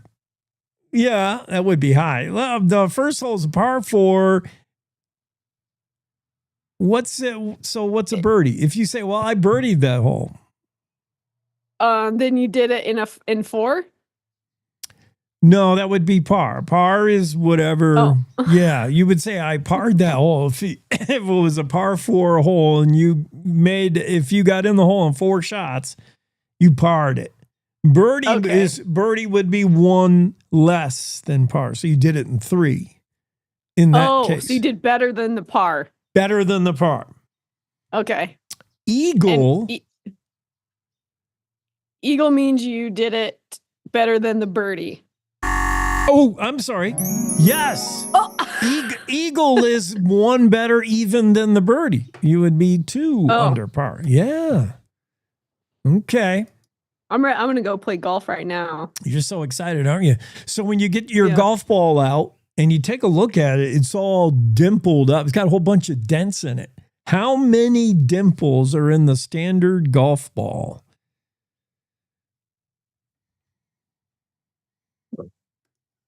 300. Is your dad texting you? My dad doesn't know how to text.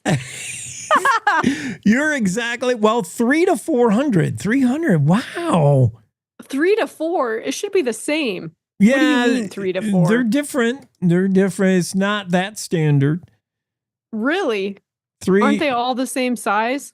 Yeah, all the same size, but the dimples. Then how could they have different dimples? I don't make it up. I'm not tightless. I don't know. There's 300. This feels like a scam. I know. Sorry. How many standard holes are in a golf course? Like, if it's 18. Okay, excellent. I do know that.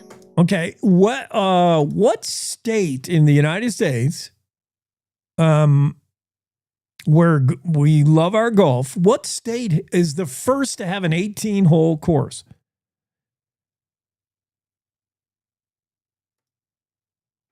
Florida. That would have been my guess. I'm right with you. Florida has so much good golfing, but no. California? Arizona. All good guesses. Seriously. I mean, your guesses are good, but you would never get it. Is it East Coast? Nope. It's not a coast. You got to think about, like, this is 1860. Wait, 18. This is a long time ago. So, Florida was barely a state. Okay. Long ago. So, had to be one of the early states, not necessarily one of the first 13, but way back. What's it start with? I. Illinois? Yeah. Iowa. Illinois. It was a golf course. The Chicago something was the first 18. It was first a 9-hole course and then expanded to 18, became the first. Where did they invent golf? What country? Oh.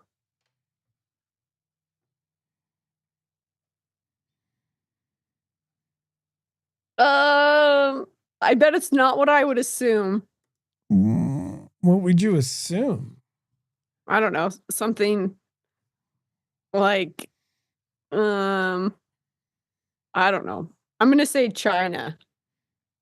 Yeah, China invented so much stuff.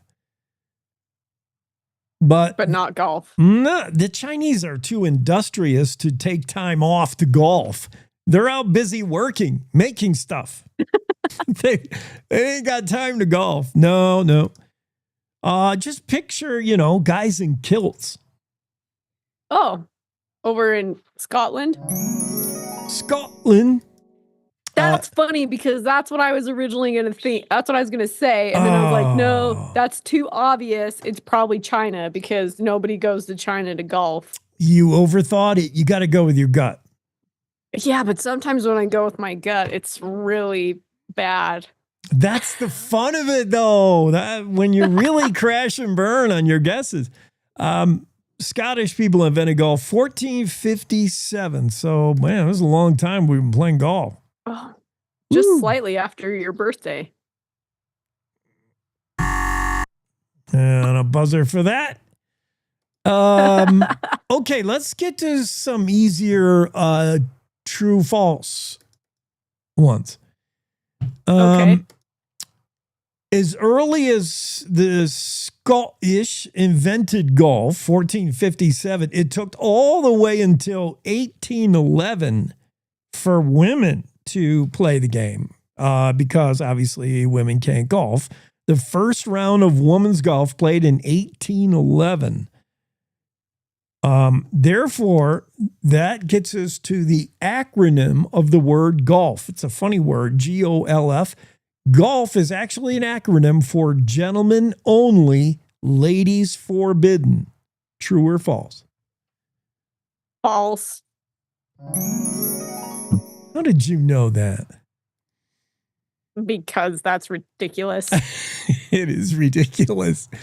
As ridiculous as has a man ever won an event on the LPGA Tour, Ladies Professional Golf Association Tour? Has a man ever won an event in LGPA? I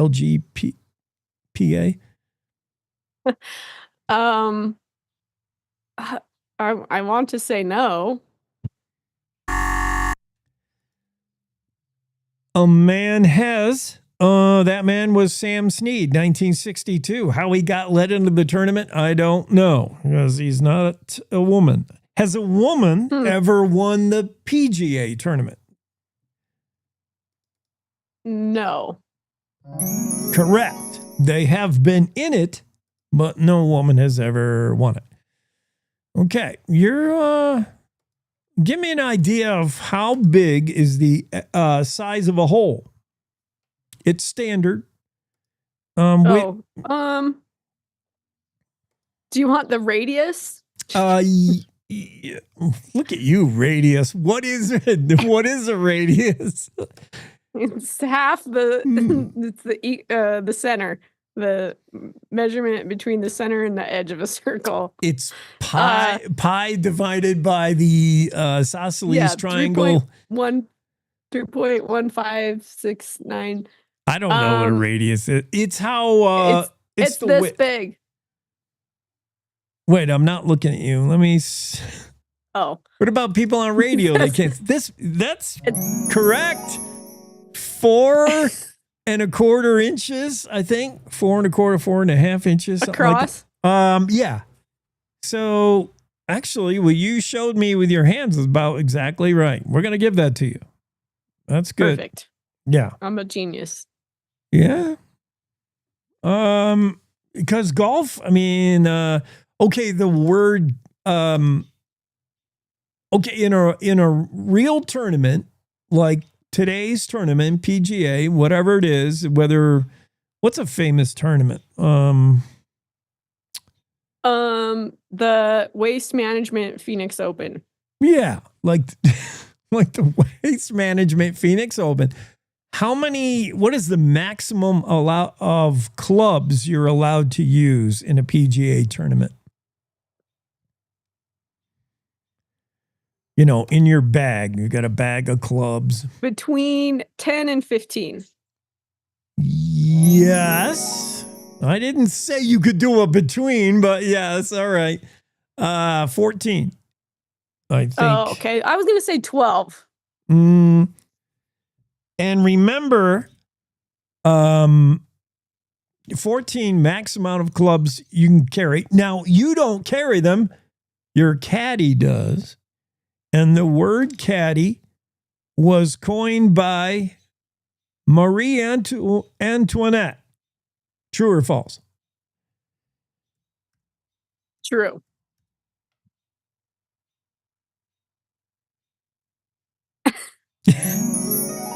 Well,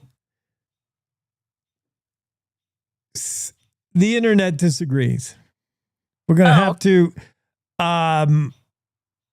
credited with coining the term caddy is Mary Queen of Scots. Oh. Scottish. But actually, there's other sources that say it comes from the word cadet. And she did not coin it. So, yeah, that might not even have a real answer. You want more, another true and false? Yep. Okay. Golf balls travel significantly further on hot days as opposed to cold days. True or false? True. That's true. Hotter the weather, the more your shot will fly. Golf was played on the moon, the only sport to be played on the moon. True or false? I think that's true. Is true, although there's some that say that one of the astronauts threw Apollo 14 tossed a javelin, but I don't know about that. I think he was just chucking the flag somewhere else. But yeah, they hit a golf ball on the moon, and it still hasn't landed. That question is under review because you have to believe that we landed on the moon, remember? Oh. Conspiracy theories. True. That is true. That we probably just landed in a Hollywood studio. Yeah. You're doing pretty good on golf, which I think you set me up all right with the true and false segments. Oh, yeah, too easy, right? Yeah. Because I don't have to come up with some kind of bizarre answer on my own. Right. So early, before today's golf ball with the 300 dimples, earliest golf balls were made of what? Well, what are they made of now? Well, they got rubber inside and sort of a polymer. I don't know. They were made of elk antler. No. I said no. I'm kidding. Oh, all right. I have to say final answer, and then you have to say yes. Okay. Yeah, there's rules in this. Yeah. Jake. What would they have made? I don't know. What would it? They weren't made of wood. Actually, the second iteration of golf balls, they moved to wood after this earliest. So we'll give partial credit to you. Yes, they did go to wood for a while. But before that, I don't know. Cobblestones. Yeah, you figure it'd just be stones. No, leather and feathers. Oh, yeah, that would make sense. They wrapped a ball. It's odd. You would have think they'd wrap feathers with leather, but it was the other way around. It was leather wrapped in feathers, supposedly, the earliest golf balls. Huh. Okay. Yeah. So, yeah, the whole golf question stuff was tough. What do you want the next topic to be? I just it surprised me as always. Okay. You never know where I'm gonna crush it, you know. Yeah. That's the fun of it. Is yeah. You never know what it's gonna be. Plus, if I were to give you a if I were to give you a topic and then I performed badly, it would be even more embarrassing. Oh yeah. All right, Abby. Thanks so much. I'll see you in Pinedale soon, I hope. Okay. Have a great Thursday. Ask Abby of the Cowboy State Daily Show. Quick break. We'll get right back in here, and we're going to Cheyenne Frontier Days after this. Wyoming is the cowboy state. From corner to corner, there are so many stories to be told, and more cowboys and cowgirls are turning to the Cowboy State Daily News team to keep them in touch with what's happening both locally and in other parts of Wyoming.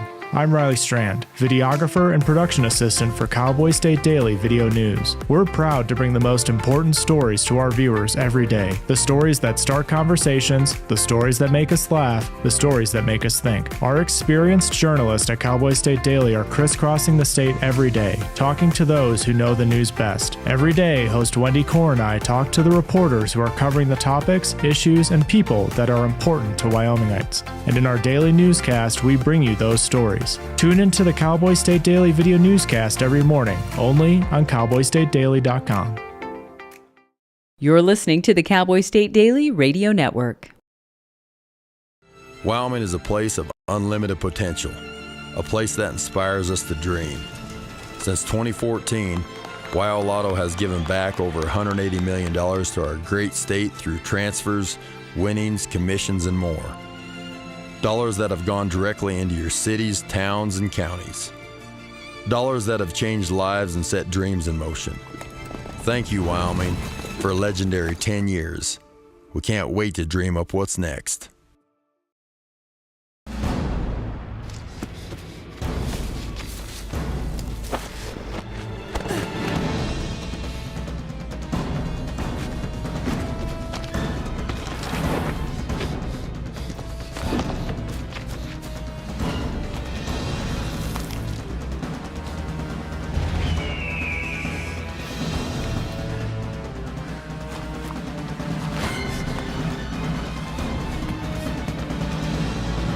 Even the mighty might not see it coming. It's prediabetes, and it captures 1 in 3 adults.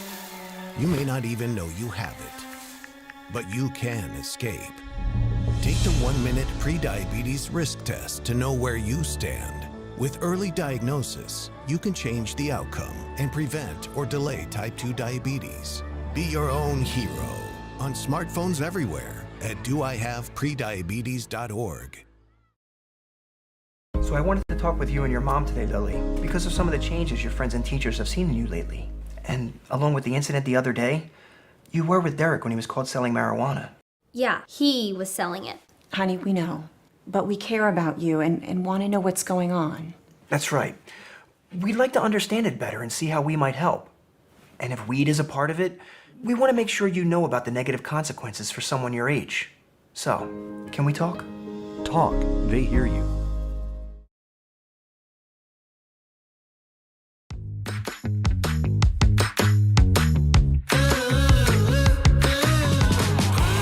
Cowboy State Daily Show continues here on a Thursday. It's, of course, right smack in the middle of Cheyenne Frontier Days. Wraps up on July 27th. 10 days of celebration. A lot of this wouldn't be possible without the work of the foundation. We're going to talk to the executive director of the CFD Foundation. It's Renee Middleton joins the show. Hi, Renee. Hi, how you doing? I'm good. You got to be super busy. Renee, by the way, you may recognize her as one of the saddled tramps. I'm not kidding. She for years, I mean, she's been Cheyenne Frontier Days for many years, involved in many ways, including carrying flags on horses, which is it's like a requirement, I think, to be at Cheyenne Frontier Days. You're also an RN at Cheyenne Regional. You're also 30 years in the marketing business. She one time convinced all of us to eat more Taco Johns. I mean, who doesn't want to do that? I mean, don't you have enough going on, Renee, that you're now the executive director of the foundation? You're raising money. One of your success moments was the Chris Ledoux statue everybody sees. Way to go. That must have cost a little bit. Yeah. That was our 365 to 125 campaign. So it took us 365 days to raise money, and then it celebrated the 125th with Chris Ledoux. Oh, man, that thing is so cool. But no time to rest. Your current project now, and I think we're not done, right? Next year, we hopefully will see the final iteration of what is a vision, the American Indian Village. This thing is so cool. What do you think of it? The Morning Star Indian Village at Cheyenne Frontier Days is going to be an phenomenal experience. It's going to double the size of the current village. It's got educational aspects to talk about, the regalia, to talk about the dances, to talk about the importance of the land and the bison and the horses to the Plains Indians, and the military history of the Native Americans also with the United States militaries. They've served in all of our wars even before they were citizens. So there's a giant mural that will be dedicated to help that. Original art by Native American artists from the Plains Indians. So it's going to be a phenomenal museum. Or not museum, but it's exhibit. Yeah, and we're like halfway there. And this is not just something that was dreamed up in the last year or two. Native American, the whole component of Cheyenne Frontier Days has been important. Dancers, performers, storytellers. Tom Herzig, the CEO of CFD, said since the beginning, Cheyenne Frontier Days has been about showcasing Native American Indian culture. It's important, but this is on another level, Renee. You had there's a Walt Disney Imagineer consultant that was called aboard to like envision what it should look like, and that's what we're working on, and probably take some money. Yeah. Yeah, well, like the new dance arbor alone will seat 800 people. It's sunken into the ground, so that performers will, everybody will have a great view. There's handicap accessibility to it. It's going to be already rewired for sound and all of that type of stuff. So there's not going to be any issues with that. And literally, the dance arbor itself, the timbers that will make up the dance arbor are coming from Idaho. And so they've been chosen specifically because they have to be so tall, because the sunken dance arbor, we want it high. We quite honestly want it to look like Princess Cinderella's castle at Disneyland. The first thing you see when you go to Disneyland is Cinderella's castle. And that's what we want the people to see, be able to see the dance arbor above the fencing so that they know that they're coming to a great place. Hey, we had a Lakota there as the Grand Marshal of the parade. Did you get a chance to meet Mo Brings Plenty? What a cool guy. I love his role in Yellowstone. He came in and met with us yesterday morning. I have to tell you, his experience and his insightfulness and his sincerity, it literally changed my life. And he had some really good ideas, some thoughts, but he also said we were spot on. For instance, the name Morning Star, it wasn't originally what we were going to go call this new village. It was because the Cheyenne Frontier Days logo is an arrowhead. We were going to call it Arrowhead Indian Village, but our cultural consultant, Ivan Posey from Central Wyoming College, called me and said, I get why you're calling it the Arrowhead, there's all these reasons for it. He said, but it's bad medicine to the Native Americans. And so he didn't want that to be done. So that's how Morning Star came about, because Morning Star is ubiquitous with all 678 tribes registered in the United States. And it means new beginnings. And that's exactly what this new village is. It's a new beginning for the celebration of the American Indian at Cheyenne Frontier Days. Wow. See what you learn when you make it a collaborative process. You got 2 ears and 1 mouth. You listen and learn. That is pretty neat. We're talking to Renee Middleton, Executive Director of the foundation charged with raising money for this huge expansion. Hughes Charitable Foundation, we know those guys. So they made a lot of this possible with a donation, but we need more. How do we get involved, Renee, if we want to just bring money to you?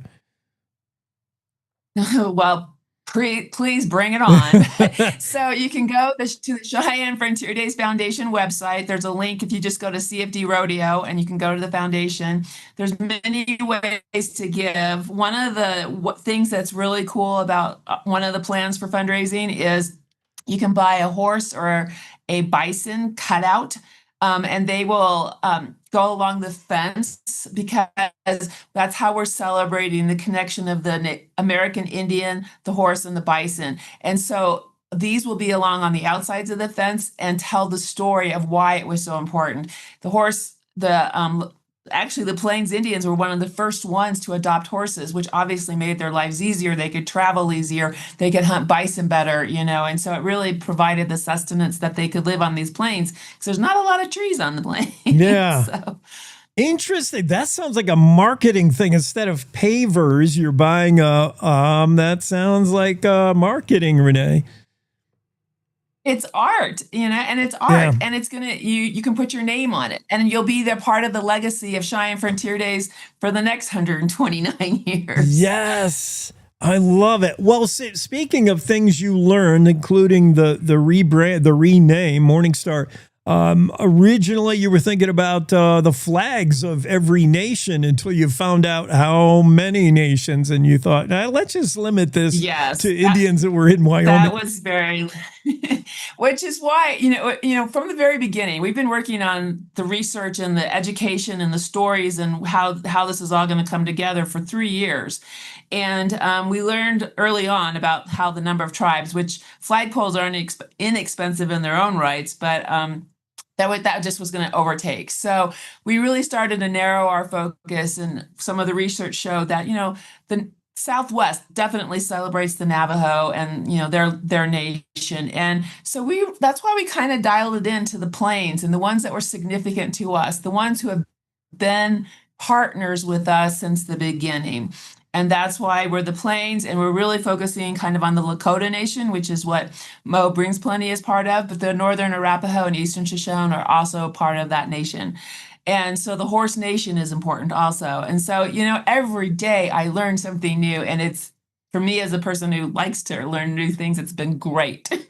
I imagine. All right. Well, we're talking to Renee Middleton, Executive Director of Cheyenne Frontier Days Foundation. That's the fundraising arm that brought us, among other things, the Chris Ledoux statue, the latest project. Hopefully it'll be finished next year. It's the Morning Star American Indian Village. We got to get it across the finish line. We're almost there. This culture, this heritage has been important to Cheyenne Frontier Days from the beginning, and I'm glad to see we're going to make it even more elaborate. Thanks for doing all that, Renee. My pleasure. It's honestly been a gift. I'm so thrilled to be a part of this project. Well, let's get it there. I can't wait to see what it looks like next year when we pull the curtain away. But there's stuff going on now, right? Today, tomorrow at the Morning Star Village. Cool. Check it out. Construction is shut down. We're still doing all of our performances at the current village. But come after show, everything's changing. We light up the stars again because there's a lot of construction to be done in the next year. All right. Thanks for coming on, Renee. Have a great weekend. Thank you. I appreciate your time. You bet. Renee Middleton joining the Cowboy State Daily Show. And we got to wrap things up for today. We'll see you again tomorrow, same time, right here on the Cowboy State Daily Radio Network. Good morning. This is the Cowboy State Daily Morning Show with Jake. The new way Wyoming wakes up.